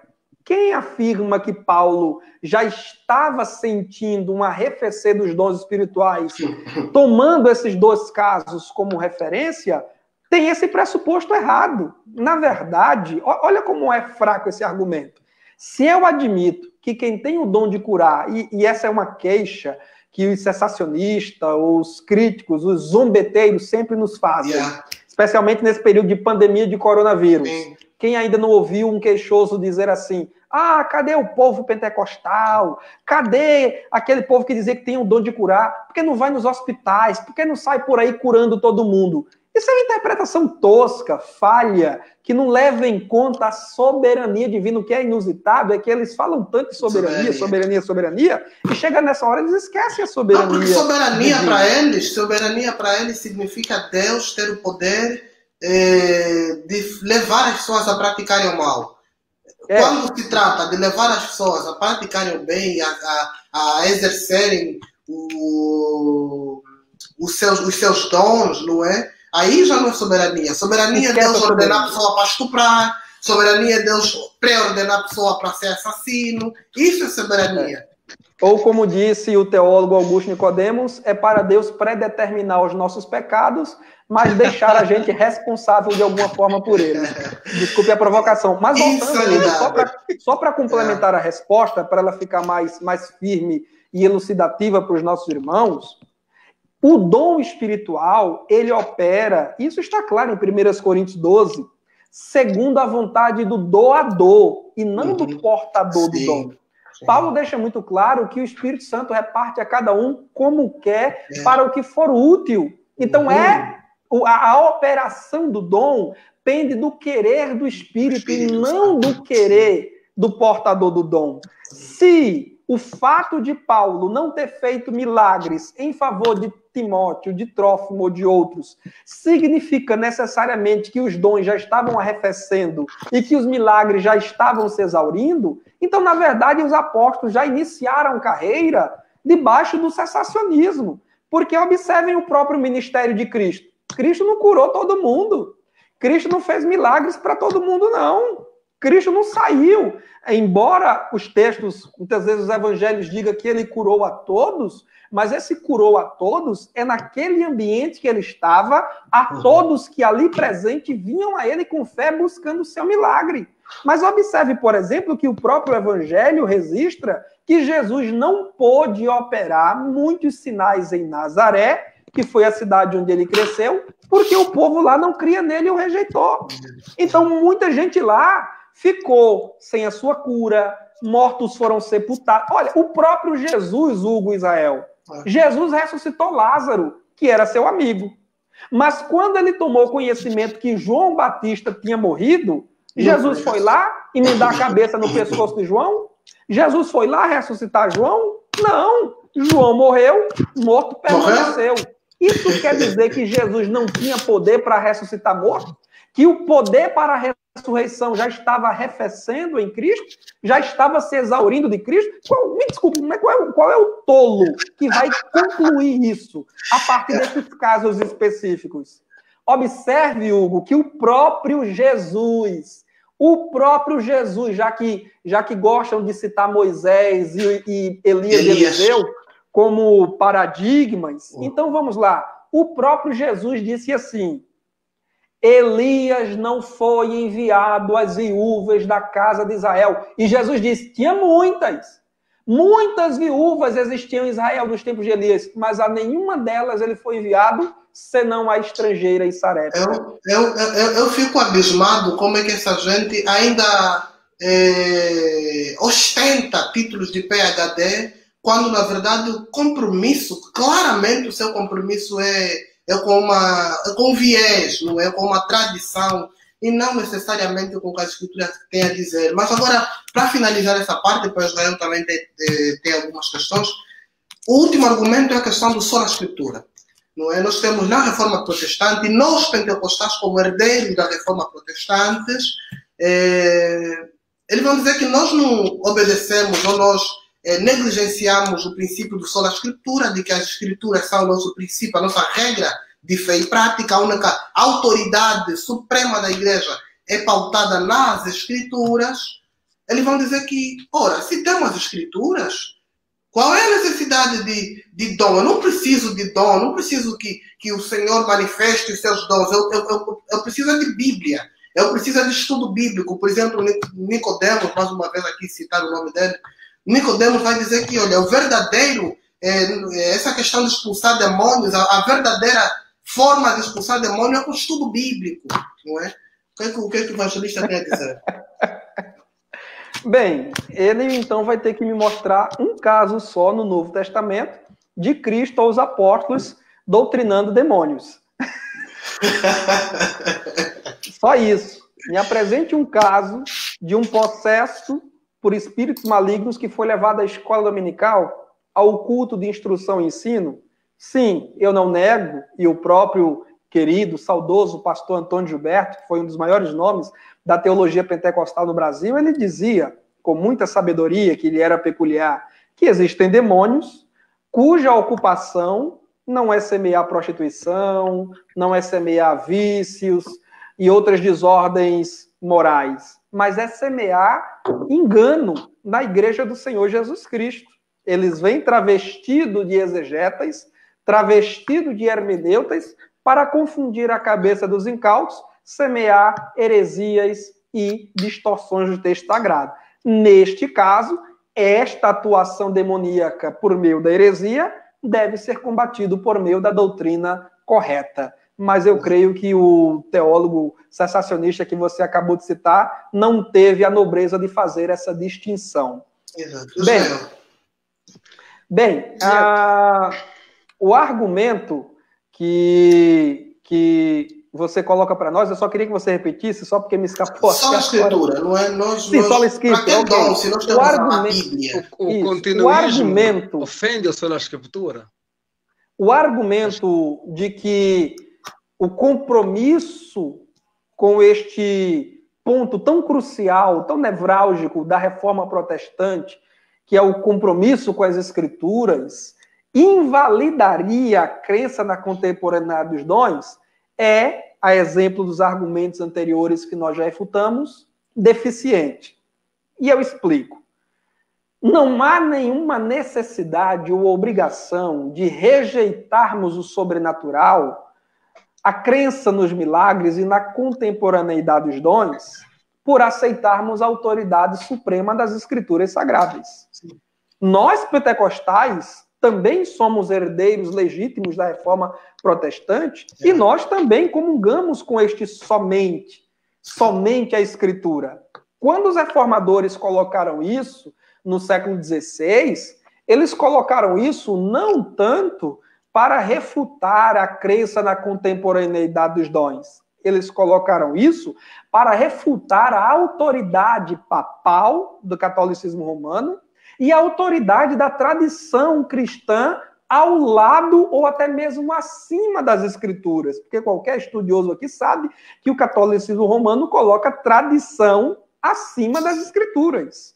Eles até têm um jargão lá no meio dos católicos de que eles se gabam dizendo que foi a igreja que deu a Bíblia, e não a Bíblia que deu origem à igreja. Então eles entendem que a igreja tem supremacia sobre a Bíblia. Então quando Lutero ele vem com suas 95 teses, os seguidores, os reformadores acompanham Lutero na defesa da autoridade inerrante, infalível, suprema e superior da Bíblia Sagrada, é para romper com esse catolicismo romano, é para romper com a autoridade papal, é para romper com o dogma de que a tradição da igreja se sobrepõe à palavra de Deus. E nós comungamos com isso. Nenhuma declaração, nenhum catecismo, nenhuma confissão, nenhum credo, nenhuma autoridade humana, seja do pastor presidente, do bispo primaz, do arcebispo, de quem quer que seja, se sobrepõe à palavra de Deus. Agora, a própria palavra de Deus nos garante e nos encoraja à busca dos dons espirituais, do sobrenatural, do milagre. Eu vou citar um versículo aqui, Hugo, Israel. Cita esse texto. E faça o seu canto, pelo amor de Deus. É um corinho que você criou. Cita e faça o canto, porque já é popular em Angola o seu canto. Olha, o texto de 1 Coríntios 1 e o versículo 7, eu costumo dizer que para você refutar o cessacionismo, você não precisa de uma Bíblia inteira. Você só precisa de um versículo. Um simples versículo faz desmoronar todo o cessacionismo. E esse versículo é 1 de Paulo aos Coríntios, capítulo 1, versículo 7. Veja que não precisa nem chegar no capítulo 12, 13 e 14. 1 e 7. Paulo diz assim: de sorte que nenhum dom vos falta enquanto aguardais a manifestação de nosso Senhor Jesus Cristo. O que é que Paulo está dizendo para nós claramente nesse texto? É que enquanto nós esperamos Jesus Cristo voltar, porque manifestação ali é uma referência à vinda de Cristo, a parousia, a manifestação pública de Cristo, enquanto nós esperamos Jesus voltar, isso faz até uma rima. Quem quiser, quem escreve música e quem escreve canção aí, olha uma dica para os poetas continuistas. Enquanto esperamos Jesus voltar, nenhum dom nos faltará. Isso é Bíblia pura. Isso não é teologia, isso não é malabarismo exegético, hermenêutico. Isso é sola escritura. Isso é revelação bíblica para nós. Então, quem usa o sola escritura para negar milagres, sobrenatural e dons espirituais, está, na verdade, fazendo a Bíblia lutar contra a Bíblia. Está colocando texto contra texto, quando, na verdade, deveria colocar o texto dentro do contexto. Né? Desculpe o trocadilho, mas é isso mesmo. O continuista, ele coloca o texto no contexto. O cessacionista, ele coloca o texto contra o texto. Então, se a Bíblia diz que nenhum dom nos faltará enquanto aguardamos Jesus voltar, não vai faltar mesmo. E, aliás, Hugo, Israel, a gente cita aqui esses livros muito bons, que esses habilidosos mestres escreveram, a gente volta lá para os patrísticos, a gente lê Justino, Orígenes, Irineu e outros. Eu citei aqui John Wesley, Lutero e tantos outros que a gente poderia citar, o Charles Fox Parham, os pentecostais aí dos últimos 100 anos. Mas vamos aqui combinar uma coisa. A gente não precisa nem voltar 2.000 anos da história. Todos nós aqui, vocês dois e eu, e os nossos irmãos que estão nos acompanhando de casa, todos aqui têm uma experiência de um milagre, de uma oração respondida, de uma experiência com um dom espiritual para contar. Que eles viveram. Eu tenho exemplos de profecias que recebi e que tiveram seu cumprimento cabal. De profecias que, por graça e direção do Espírito Santo, eu ministrei para outras pessoas e tiveram seu cumprimento cabal. Sim. De um agente humano que foi usado pelo Espírito Santo para ordenar cura a um doente, imediatamente ele foi curado. De alguém que manifestou o dom da palavra do conhecimento, da palavra da sabedoria, que soube julgar uma atividade espiritual subitamente e logo a condenou como uma obra dos demônios, como obra humana, ou exaltou como uma obra divina. Todos nós aqui, o povo pentecostal de modo geral, a gente cita os teólogos, os mestres, porque são referências, mas o povo pentecostal tem muita história de milagre e de dons espirituais para contar. Evangelista, eu vou deixar espaço para o Israel, não é? Mas é só de frisar. Eu disse que essa live tem que ter parte 2. Esse assunto em particular, ele mexe mesmo muito comigo. E alguns irmãos já nos acompanham. Cláudio Azaf, ele é um dos nossos cantores lá da minha congregação, em particular em Angola. Um forte abraço. Canta demais. Pensa num homem de Deus que canta demais. E ele já pegou, não é? Eu agora vou utilizar o meu dom de revelação para dizer que ele vai compor essa canção. Em 1 Coríntios 1,7, enquanto o Senhor não voltar, nenhum dom nos faltará. E eu peço co-participação nos direitos autorais. Vou ficar daqui só esperando os royalties cair na minha conta. Mas enquanto o Senhor Jesus não voltar para nos arrebatar, nenhum dom vai nos faltar. Não nos faltará palavra de conhecimento, palavra de sabedoria, profecias. Agora, o fato de haver falsos não invalida os verdadeiros. Isso é uma pura falácia. O fato de que há charlatões, vendilhões, mentirosos, brincalhões, falsos profetas, não é motivo para descartarmos o verdadeiro. Muito pelo contrário, principalmente na nossa realidade, poucas foram as pessoas que mais se levantaram contra falsos profetas no nosso contexto do que nós, por exemplo, do que eu, por exemplo. Eu sou um ávido e se calhar sou muito mais conhecido por apologética. Eu sou um ávido apologista. Parte da minha vida foi bater em falso profeta, charlatão, brincalhão, mentirosos, vendilhões. É parte da minha vida bater neles. Mas agora, o fato de que há charlatões, palhaços, brincalhões, mentirosos, mágicos, ilusionistas, quer dizer então que não existe a atuação verdadeira e genuína? Muito pelo contrário. Porque há o verdadeiro, porque há o genuíno. Isso me incentiva, isso me dá coragem e bravura para me levantar e dizer: olha, isso é falso, isso é errado, e a prova cabal que me motiva para condenar isso como falso é que eu conheço o verdadeiro, eu vivi o verdadeiro, eu experimentei o verdadeiro e, portanto, não vou deixar contrabandear, falsear aquilo que é verdadeiro. Como disse Paulo, e não vos comuniqueis com as obras infrutíferas das trevas, antes condenai-as. Por que devemos condenar? Pura e simplesmente porque aquilo que é verdadeiro não pode ser ofendido, porque quando ele é ofendido, facilmente Satanás pode meter na cabeça de algumas pessoas que tudo é falso. Por essa razão nós nos levantamos, batemos nos falsos profetas, batemos nos charlatões, porque conhecemos, vivemos aquilo que é verdadeiro. Diante de tão contundentes palavras, eu vou fazer aqui a brincadeira que a gente faz por aqui na minha terra. Só tenho 2 palavras a lhe dizer, Hugo. Parabéns. Força, Israel. Vai lá, meu irmão. Hugo, só me permite emendar antes do Israel? Sim. Só me permite emendar uma coisa. Nos dias de Moisés, nós já tínhamos os falsários bruxos do Egito.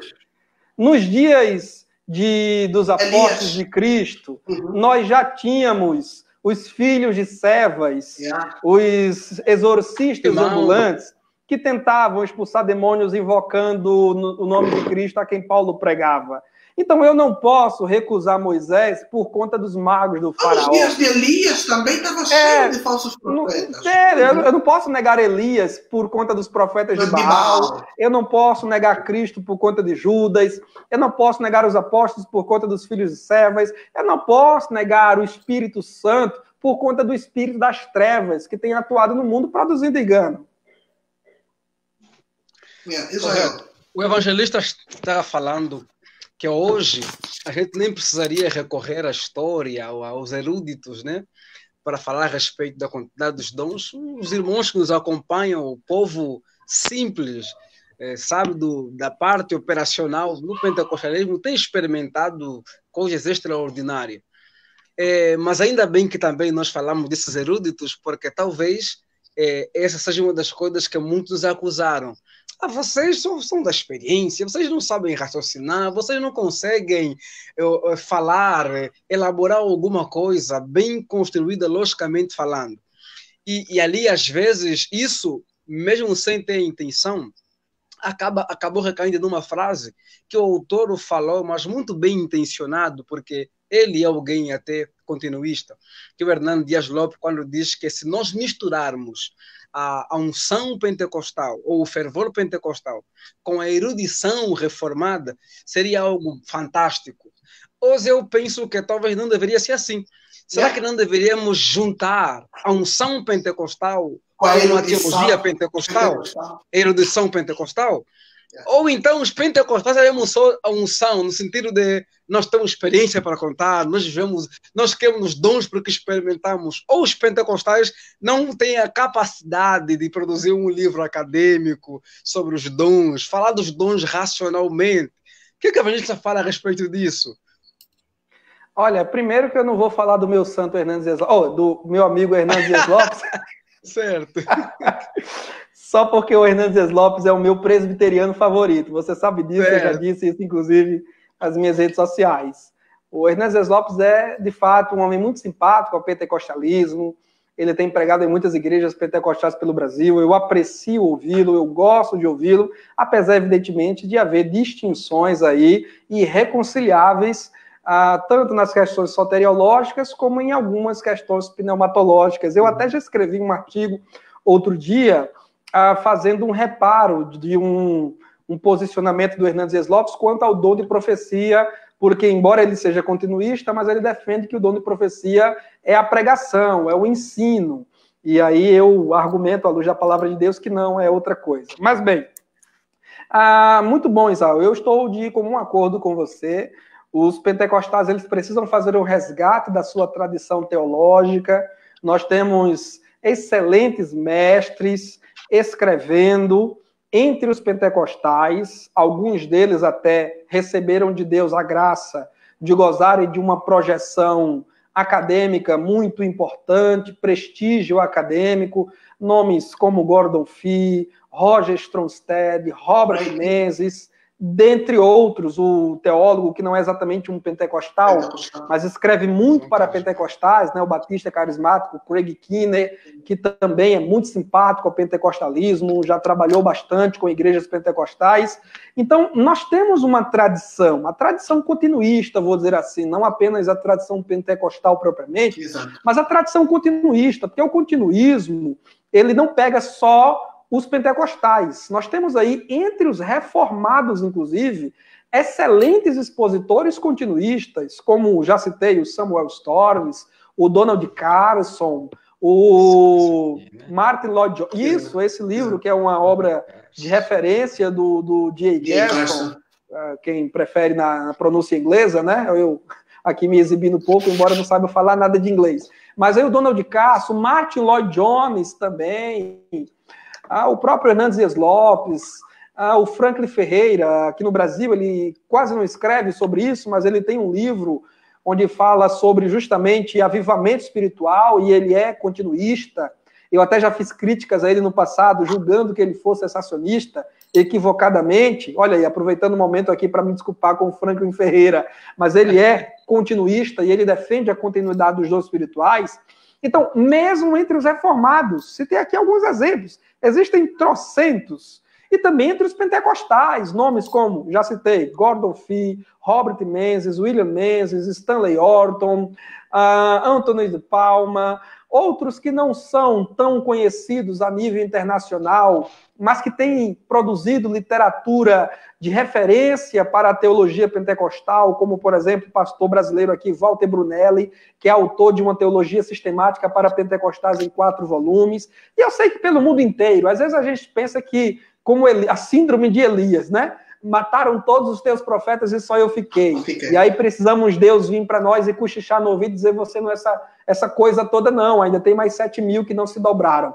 Tem muita gente boa no Brasil. E eu estou muito feliz, Hugo, Israel, com uma coisa, e eu tenho feito esse destaque nas lives que eu tenho participado e faço questão aqui também de destacar isso. O público jovem. O público jovem tem se envolvido, se engajado muito nesse estudo da teologia pentecostal e tem contribuído muito. Os teólogos, por exemplo, aqui no Brasil, que eu conheço, que têm produzido muito sobre pentecostalismo, são, a maioria deles, jovens, que não chegaram ainda nem na casa dos 40 anos. É gente que tem entre 20 e 30 anos. E estão aí escrevendo muito sobre pentecostalismo, né, sobre doutrina, sobre hermenêutica pentecostal, já inclusive ganhando a respeitabilidade, que a gente não precisa disso. Ninguém precisa disso para viver, para chegar no céu, para servir a igreja, mas se para algumas pessoas importa a respeitabilidade, o prestígio acadêmico, jovens pentecostais no Brasil, e eu creio que na África não é diferente, já têm ganho esse espaço de respeito entre acadêmicos. Aqui, por exemplo, nós temos o Gutierre Siqueira, que já tem aí 2 obras publicadas pela CPAD sobre hermenêutica pentecostal. Ele tem divulgado, inclusive, que uma 3ª obra será lançada em breve. Nós temos aí o meu amigo Jefferson Rodrigues, que é um escritor piauiense, que também tem algumas obras voltadas para o pentecostalismo. E tem também a minha obra, né, aqui vendendo um pouco do meu peixe. Essa obra do Jefferson é excelente. Isso, o dom profético que eu tenho. Isso, tem o outro dele também, excelente. que eu não sei se você tem, Israel, que é o escudo pentecostal, né? Essa que vai falar sobre... Ainda. Muito bem. Tem esse meu livro, Poder Pentecostal, que é um modesto livro subtitulado Reafirmando Nossa Doutrina e Experiência à Luz das Escrituras. Enfim, nós temos muita gente boa. Não é exatamente o meu caso, eu sou o menor dele. Tá aí, boa, boa, boa. Assim você ajuda a divulgar o trabalho e a vender o peixe. Mas eu finalizo só dizendo que nós temos muita gente boa, especialmente jovem, produzindo material de qualidade para servir os pentecostais. E como eu fico alegre, rapaz, de ver aí as lives se multiplicando, aqui por essa plataforma, que eu não sei pronunciar esse nome, é no Facebook mesmo, é no Instagram, é no Google Meet, no Zoom. Muitas lives sendo feitas aí dia sim, dia não, propondo refletir sobre pentecostalismo, teologia, espiritualidade pentecostal. Então nós estamos vivendo um momento que eu chamo de um avivamento da teologia pentecostal. Então nós temos que aproveitar esse momento, especialmente nós jovens, porque nós hoje estamos tendo um privilégio que nossos mestres, nossos pais, os pioneiros lá atrás não tiveram. Então, nós seremos muito mais cobrados do que eles, se não fizermos ao menos o que eles fizeram. Mas nós temos a obrigação de ir além, de fazer mais, porque nós temos muito recurso em nossas mãos. Vou apropriar-me dessa expressão, um avivamento da teologia pentecostal, e expor algo que possa ser uma preocupação. Não se daria o caso de, por causa desse avivamento, desse despertar com relação ao conhecimento da teologia pentecostal, que muitos pentecostais vão apenas sendo pentecostais na mente, no sentido de cheios da teologia pentecostal e vazios do poder pentecostal? Isso não seria uma preocupação? Será que com o que está acontecendo, não temos que nos preocupar e ser enfáticos em dizer, olha, nós dos pentecostais precisamos de fato enfatizar o conhecer a teologia pentecostal, mas sem deixar de lado o poder, a experiência pentecostal, porque não podemos ser apenas pentecostais nominais, né? Apenas na mente, no eu conheço, e sem a experiência pentecostal, visto que se isso acontecer, até podemos ser bem representados na academia, mas e no dia a dia? E na igreja? Será que vamos avançar? Porque, querendo ou não, a prática pentecostal é uma das razões de estarmos ali crescendo e avançando cada vez mais. O que o evangelista diz? Como é que vê? Isso é uma preocupação de fato? Ou é só... não é tão relevante assim? Você sabe, Israel, o missiólogo pentecostal Rick Nanes, ele tem um livro muito bom que é Pentecostal de Coração e Mente, né? E eu creio que a proposta seja justamente essa: unir erudição e devoção, espiritualidade e intelectualidade, graça e conhecimento, para usar os termos do apóstolo Pedro. Então esse é o essencial, esse é o ideal. Agora, são extremos de uma mesma corda. De um lado, você só querer a graça, os carismas e negligenciar a reflexão doutrinária e teológica. Permita-me e só no outro cortá-lo. extremo... Permita-me só cortá-lo, evangelista.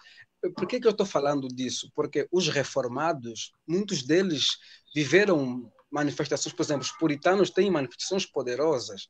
O surgimento do pietismo dá-se nisso. O envolvimento com a academia, com o conhecer, acabou tornando muitos deles racionalistas e abandonaram a questão da devoção. É muito por causa disso. Será que nós não podemos ir também para esse caminho e começamos a refletir a respeito?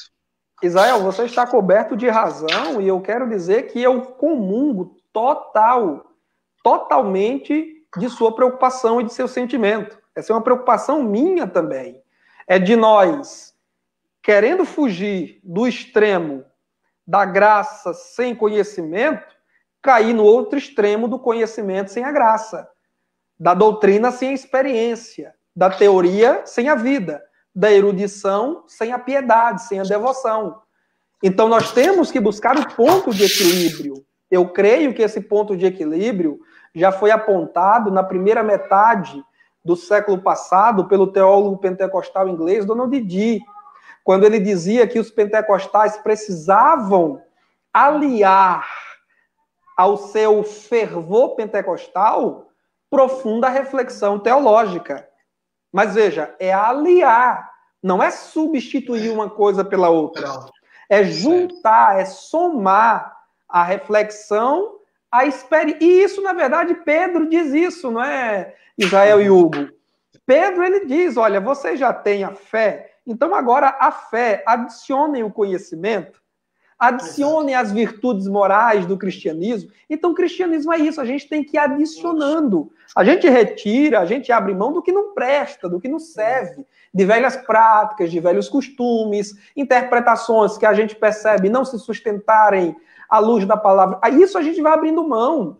Mas os bons valores, os marcos antigos, a doutrina que a gente verifica ser bíblica e de fato está refletindo em nossa vida e nos tem feito pessoas melhores para Deus, isso a gente vai somando, vai aumentando com o tempo. Então eu compartilho desse sentimento de que é preciso e é bom fazermos esse alerta, especialmente aos jovens que estão aí fazendo faculdade, entrando nos seminários, consumindo livros e mais livros, né? E é bom fazermos esse alerta, essa advertência. Não abram mão da espiritualidade pentecostal, do fervor pentecostal, da dependência do Espírito Santo, do envolvimento com o Espírito Santo, da crença no milagre, no sobrenatural, do Deus que é também imanente, além de transcendente. Porque se vocês renunciarem a essas coisas, buscando apenas a respeitabilidade social, a respeitabilidade, o prestígio acadêmico, vocês encontrarão prestígio acadêmico. Mas quando chegarem lá, vocês verão que estarão sozinhos, fracos e vazios, sem o espírito de poder conduzindo as suas vidas. Não queiram cair na tragédia de saltar de uma vida de poder para uma vida de fraqueza espiritual, ainda que polida esteticamente pelo prestígio acadêmico. Glória a Deus. Evangelista, muito obrigado. Pegando esse gancho dessa última pergunta do Israel, se o Senhor nos permitir, nós fazemos uma parte 2 dessa live, não é? Porque já extrapolamos bastante o nosso tempo. Fazemos uma parte 2 e aí a gente pega nesse gancho, ou seja, como casar o fervor pentecostal com uma boa ortodoxia, com uma vida devota, não é? A questões mais racionais, a uma boa teologia. Aí a gente pega esse gancho. Então, vamos só passar para algumas questões abertas do público. Alguém questionou, e eu, se calhar, vou dar um bocadinho mais de subsídio nessa questão dele, que o que acontece no nosso meio, será que não é, na verdade, muito preconceito contra a pentecostal? Ele pergunta sobre preconceito contra a pentecostal. E pegando esse gancho, eu gostaria de pegar aqui o livro de John MacArthur, Fogo Estranho. John MacArthur diz o seguinte, só abrindo, nessa questão de preconceito contra pentecostais, abrindo, estou citando o John MacArthur. John MacArthur diz o seguinte: na história recente, nenhum outro movimento trouxe mais danos ao Evangelho, distorceu mais a verdade e de uma articulação medíocre quanto à sã doutrina, quanto ao movimento carismático pentecostal. A teologia carismática produziu nenhuma contribuição bíblica, interpretação bíblica. Antes, só trouxe mutilação e desvio à verdade. E isso não é só John MacArthur. Nós temos alguém que um queridíssimo amigo do evangelista Tiago Rosas, o Gran Conato, que também vive falando esse tipo de coisas. Então, nessa senda de preconceito contra a pentecostal, como a gente deve encarar isso? É verdade, Hugo. Há sim muito preconceito, mas deixa eu dizer aos meus irmãos pentecostais, olha, não se incomodem, não se deprimam, não queiram suicidar por conta do que John MacArthur disse. Essas críticas veementes, desrespeitosas, ou elas são fruto de ignorância, ou elas são fruto de uma desonestidade intelectual, ou elas também podem ser frutos de uma atividade satânica bloqueando o entendimento desses mestres, impedindo que eles tenham acesso à dimensão de poder e de vida no Espírito Santo. Nós temos que orar por essas pessoas com muita compaixão e misericórdia. Mas se nós olharmos no retrovisor da história, nós já recebemos críticas muito mais veementes, grosseiras que essa. Houve alguém lá no passado que já chegou a chamar o pentecostalismo de o último vômito de Satã. Então, quando eu leio essas críticas do John MacArthur, aqui no Brasil, do Marcos Gran Conato, às vezes eu fico até rindo desse pessoal, com pena deles. Se nós formos aos dias de Cristo, nós vamos ver que Cristo é solidário de nós pentecostais.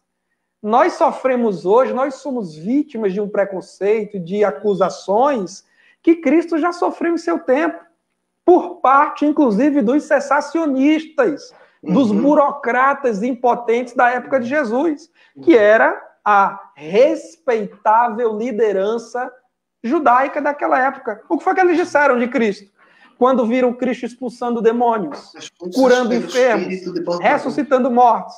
Disseram que Jesus era um feiticeiro, era um bruxo, que expulsava demônios pelo poder de Beelzebul, maioral dos demônios. Olha que absurdo!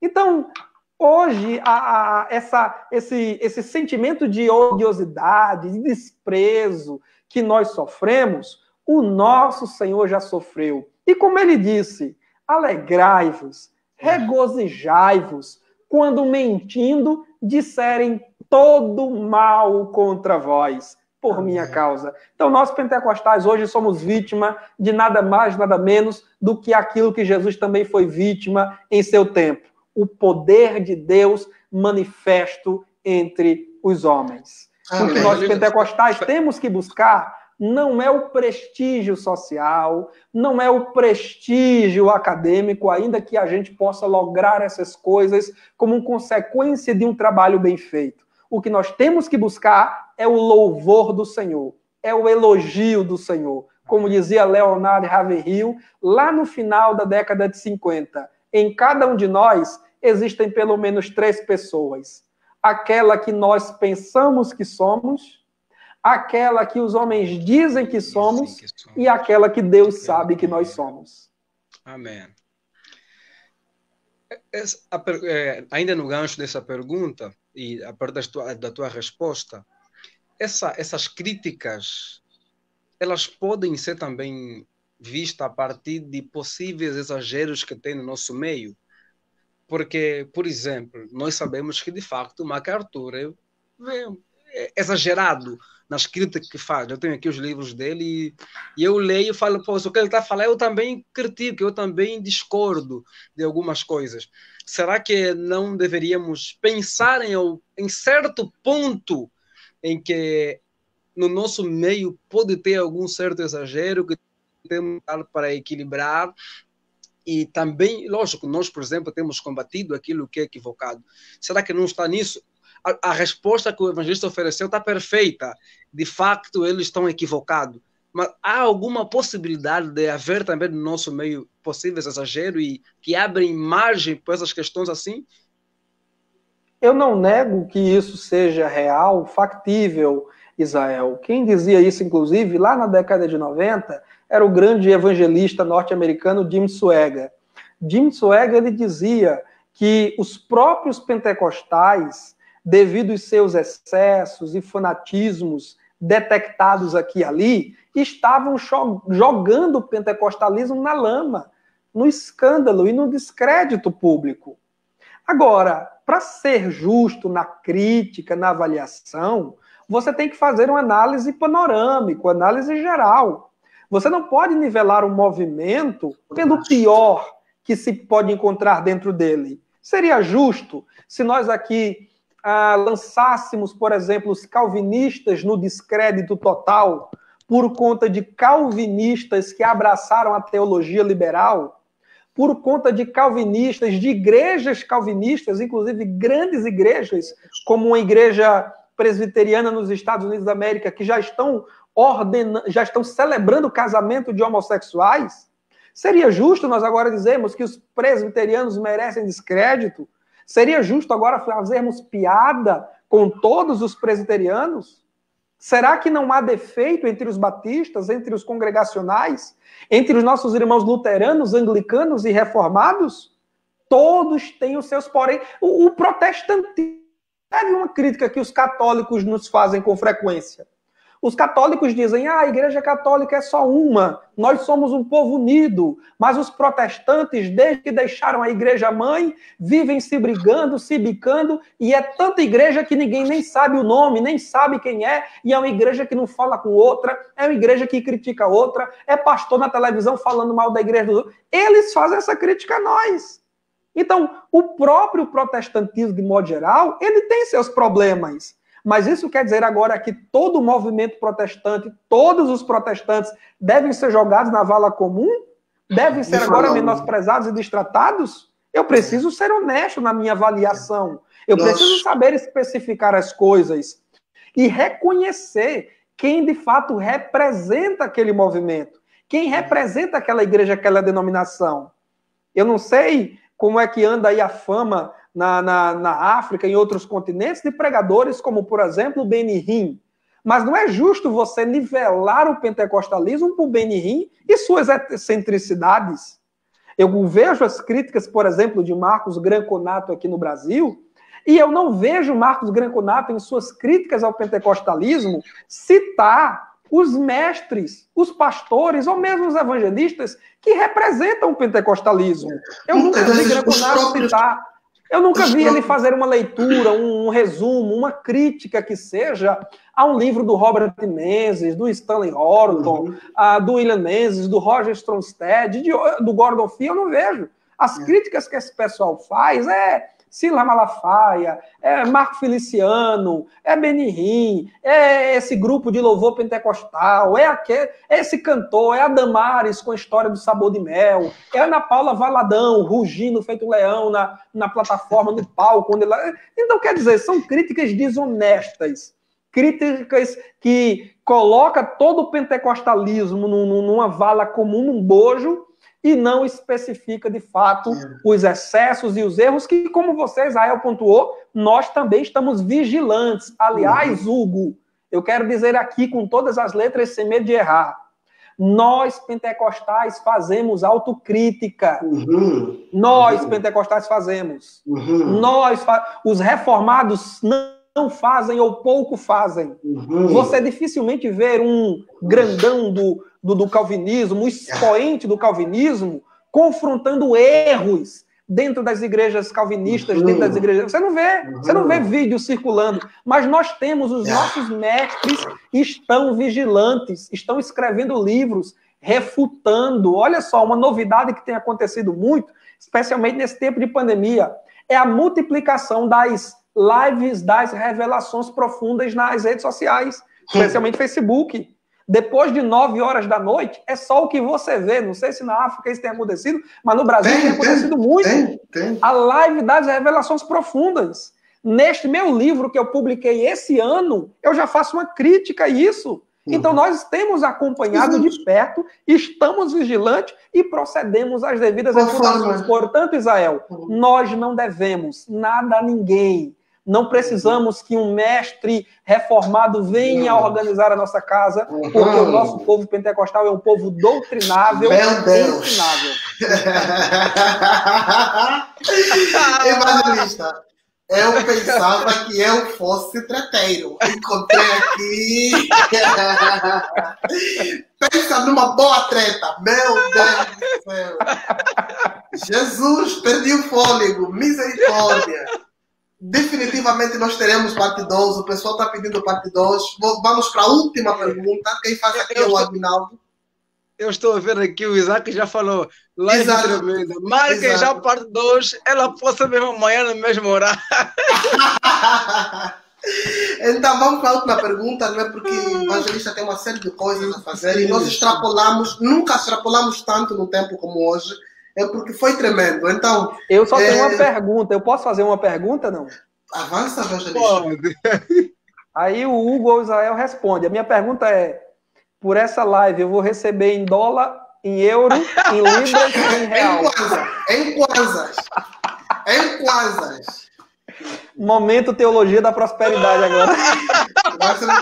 Olha, em África, assim, em Quebragelo, em África, nós temos aí aquilo que chamam de miracle money. O sujeito vai lá, ele ora e aparece dinheiro instantaneamente no teu bolso. Então, você pode ficar à vontade para fazer essa oração. Já estou com no bolso. Último questionamento do Aguinaldo, ele pergunta: gostaria de questionar algo. Se os dons continuam, então por que é tão raro ver as manifestações dos dons atualmente nas igrejas? Observação, não estou defendendo o cessacionismo, apenas estou colocando uma questão. Muito bem, o nosso irmão fez a pergunta. Vamos voltar ao que eu disse lá atrás. Essa coisa de dizer que é tão raro ver os dons manifestos na igreja hoje, isso é muito relativo. Para mim não é raro. Na minha realidade, os testemunhos que eu tenho ouvido, as experiências que eu tenho tido na minha igreja local e onde eu tenho ministrado a palavra de Deus, eu não posso dizer para você que os dons têm se manifesto com raridade. A igreja que eu sirvo a Deus aqui é uma igreja pentecostal avivada. Com frequência, Deus tem levantado profetas, Deus tem levantado pessoas para entregar à igreja mensagens em línguas acompanhadas de interpretação. Eu tenho amigos próximos aqui a quem Deus tem usado tremendamente com o dom de cura divina, e tenho recebido relatos maravilhosos de operações sobrenaturais do Espírito Santo. Agora, essas coisas você não vai ver na Globo, você não vai ver na CNN, você não vai ver nos grandes portais de notícia, daí você não vai ver. Né? A igreja não desfruta dessa mídia. Né? A igreja ela desfruta de testemunhas vivas, que somos nós que testemunhamos de Cristo. Eu tenho ouvido relatos que têm me deixado extasiado, de manifestações sobrenaturais, até mesmo o Hugo Israel, para deixar aí os mais pentecostais de orelha em pé. Eu tenho ouvido relatos fidedignos de pessoas simples, humildes, que têm recebido até mesmo manifestações teofânicas de Deus, visitações do próprio Deus, e eu não vejo nada na Bíblia que deponha contra isso, que diga que isso não possa acontecer hoje. Nabil Quresh, um ex-islâmico convertido ao cristianismo, ele fala: olha, eu cresci, não é? Tinha projeção para me tornar um imã, uma autoridade religiosa no Islã. O Senhor Jesus me apareceu. E Nabil Quresh, que já nos deixou, já está na glória com o Senhor, se tornou, assim, num curto espaço de tempo, uma referência na apologética, principalmente nessa questão do Islã. Quantas e quantas irmãos lá na Arábia Saudita, na China, em meio às perseguições. É o seguinte: quer a atuação dos dons espirituais? Vai no campo. Você está no escritório, no ar-condicionado, e aí a pessoa deseja ver milagres. Meu Deus do céu, tem gente morrendo na China, na Arábia Saudita. Quando você levantar da tua cadeira e ir para a Síria, e não precisa ir para a Síria, mesmo em Angola, lá no meio sei lá, nas Lundas, no interior do país, no Cunene, onde tem gente passando fome, inclusive, você vai ver milagres de Deus acontecendo. Agora, você, no maior conforto, na internet, quer que o Senhor manifeste milagres e atuações estupendas dos deuses espirituais, vai sonhando. E mais, Hugo, e vou dizer mais, a responsabilidade não é deles, é nossa. Essa coisa de ficar, eu não tenho visto, é muito raro. Tá, o que é que você tem feito para mudar essa sua realidade? Exato. Porque Paulo disse, buscai, essa palavra é para mim, essa palavra é para você. Ou essa parte da Bíblia não lhe cabe? Essa parte da Bíblia não cabe você. Há uma terceirização, ou seja, eu não tenho mais visto, eu não vejo mais dons espirituais. É muito fácil. Se você não vê dons espirituais, se você não vê dons espirituais, a culpa é de quem? É do teu pastor ou de você que não tem buscado, conforme Paulo disse, buscai com zelo os dons espirituais. Busca. Tiago diz, Tiago, não o evangelista, Tiago, irmão do Senhor, diz: alguém tem falta de dom ou de sabedoria? Busque a Deus, que ele a todos dá. Então, está faltando, busque a Deus. Por exemplo, Hugo, criticam às vezes, porque nas igrejas, eu ouço essa crítica de pentecostais, de próprios pentecostais. O povo só fala em línguas, mas não interpreta. O que foi que Paulo disse? Paulo disse, aquele que fala em línguas e não interpreta, deixe de falar em línguas? Não. Fala em línguas, mas não interpreta, ore para que possa interpretar. Então, nós estamos orando para receber o dom de interpretação? Nós estamos... mas isso não é dom, não é graça. Deus não dá soberanamente a quem Ele quer? Sim, mas Jesus disse, se o pai dá peixe ao filho que pede peixe, pão ao filho que pede pão, muito mais o Pai dará o Espírito Santo a quem lhe pedir. E esse Espírito Santo não é o Espírito da regeneração e da santificação, que ele já vem em nós no momento da fé, no momento que cremos. É o Espírito de poder, ou o Espírito com poder, ou o poder do Espírito. O Pai dará em medidas cada vez maiores, na medida em que nós buscarmos cada vez mais. Agora, como você disse muito bem, e novamente, 2 palavras para você. Parabéns. O camarada fica por trás de um birô o tempo inteiro, só criticando o povo, só participando de páginas da zoeira no Facebook, só tretando no WhatsApp. Quando muito, lê um livro de um teólogo sensacionista ou de um teólogo que não é nenhuma coisa nem outra e nunca o encoraja, uma espiritualidade cristã fervorosa. Então esse cara fica nessa coisa vazia, insípida, seca, que realmente ele não vai ver nada. Mas o que acontece é que ele está míope, ele está sofrendo de catarata espiritual. O Espírito Santo está operando, o Espírito Santo está soprando. De repente tem um crente vizinho na casa dele que Jesus curou do coronavírus por meio da oração ou da palavra de ordem de alguém dotado com o dom da cura divina, e ele não sabe, porque ele está tretando no Facebook, ele está debatendo questões que não tem nenhuma aplicação prática na vida da igreja lá no WhatsApp. Ele não vai ver mesmo, o Espírito Santo vai passar. Ele está como Jó. Lembra daquele texto de Jó? Tu passas por mim e eu não vejo. Tornas a passar e eu não percebo. Passei de frente na igreja também. 2 palavras para você. Parabéns. Eu tenho que aplaudir, eu tenho que aplaudir. Foi uma bênção. O nosso muito obrigado, evangelista. O povo está usando o dom de fé para ter o evangelista novamente conosco numa live, numa parte 2. Está usando o dom de fé. Eu também estou usando o meu dom da fé. Eu não sei se o Israel já está meio incrédulo, mas eu estou usando o meu dom de fé. Assim mesmo, quando estou calado, quem cala consente? Então eu estou usando o meu dom de fé. Esse Israel parece que é mineiro aqui no Brasil. É aquele que fica quieto, né? Então, eu estou usando o meu dom de fé para ter o evangelista aqui numa data breve, anunciar. Queremos pedir aos irmãos queremos externar o nosso obrigado aos irmãos que nos acompanham, ao evangelista. Pedimos que os irmãos orem pela vida do evangelista. Vamos então ter as considerações finais para terminar. Não, eu só quero agradecer e mais uma vez parabenizar mesmo vocês por esse trabalho, pela iniciativa, pela página Jango Pentecostal, pela dedicação, a seriedade com que vocês têm tratado esse assunto. É a primeira vez que eu interajo aqui ao vivo com vocês, mas já se pode perceber a seriedade do trabalho, a fundamentação bíblica e teológica que vocês têm e estão compartilhando com o público que acompanha o trabalho de vocês. E eu oro para que o Espírito de Deus continue despertando muitos moços e moças também. Eu gostaria muito de ver também as meninas, as irmãs, né? Porque geralmente os jovens, os rapazes, os varões têm se destacado mais nessas questões teológicas, na produção literária, enfim, mas eu gostaria de ver também as irmãs que estão aí acompanhando, e eu aproveito para encorajar, né, as irmãs a estudarem teologia pentecostal, a contribuírem com o pentecostalismo, como a nossa querida Frida Wingren aqui, a missionária fundadora da Assembleia de Deus do Brasil foi, como a Aimee Semple McPherson foi nos Estados Unidos da América, e outras tantas pelo Brasil, né? Então que as irmãs também se engajem nessa tarefa de produzir teologia pentecostal de qualidade para servir a igreja. Não para exibir, não para competir, não para destilar ódio contra outros segmentos religiosos, mas para servir a igreja do Senhor Jesus Cristo, pois para isso foi chamado. E eu quero terminar fazendo menção de uma palavra de profecia, e eu creio que essa foi uma palavra de profecia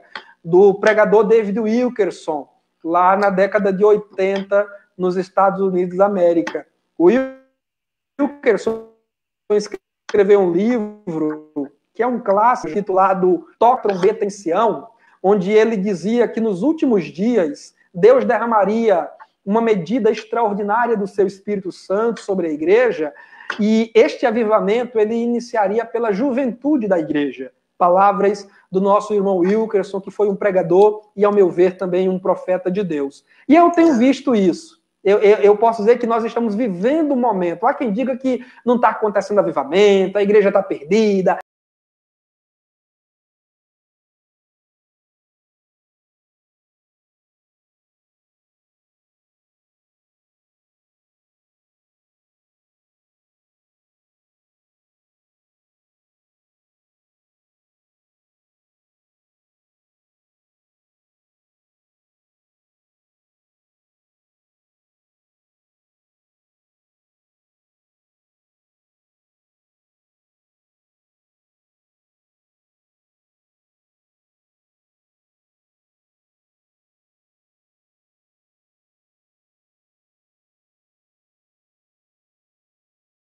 Serviço na obra do Senhor em suas igrejas locais, não queiram ser competidores de seus pastores, não queiram inverter as coisas.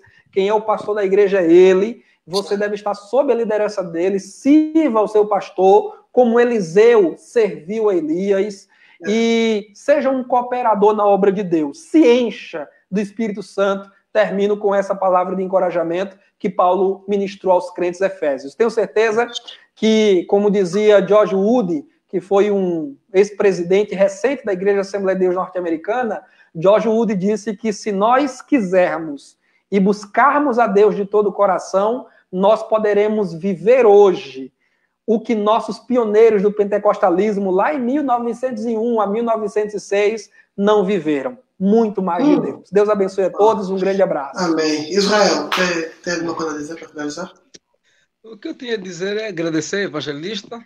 Muito obrigado por sua disponibilidade em nos abençoar. A todos que nos acompanharam também, Deus abençoe em Cristo. Somos muito gratos. E, de facto, busquemos o Espírito, que não percamos esse poder pentecostal, e assim como também devemos enfatizar a questão do conhecimento da teologia pentecostal. A gente precisa zelar muito por isso. Poder pentecostal e teologia pentecostal. Isso é fundamental. Glórias a Deus. Meus irmãos, muito obrigado. Deus abençoe rico e poderosamente. Vamos torcer para uma parte 2, que já é uma realidade em nossos corações. Muito obrigado. Deus lhes abençoe onde quer que vocês estejam. Um forte abraço. Esse é o teu Jango Pentecostal, Amém. O lugar onde você cresce. Deus abençoe, graça e paz. Amém. Amém. Pai Senhor. Amém.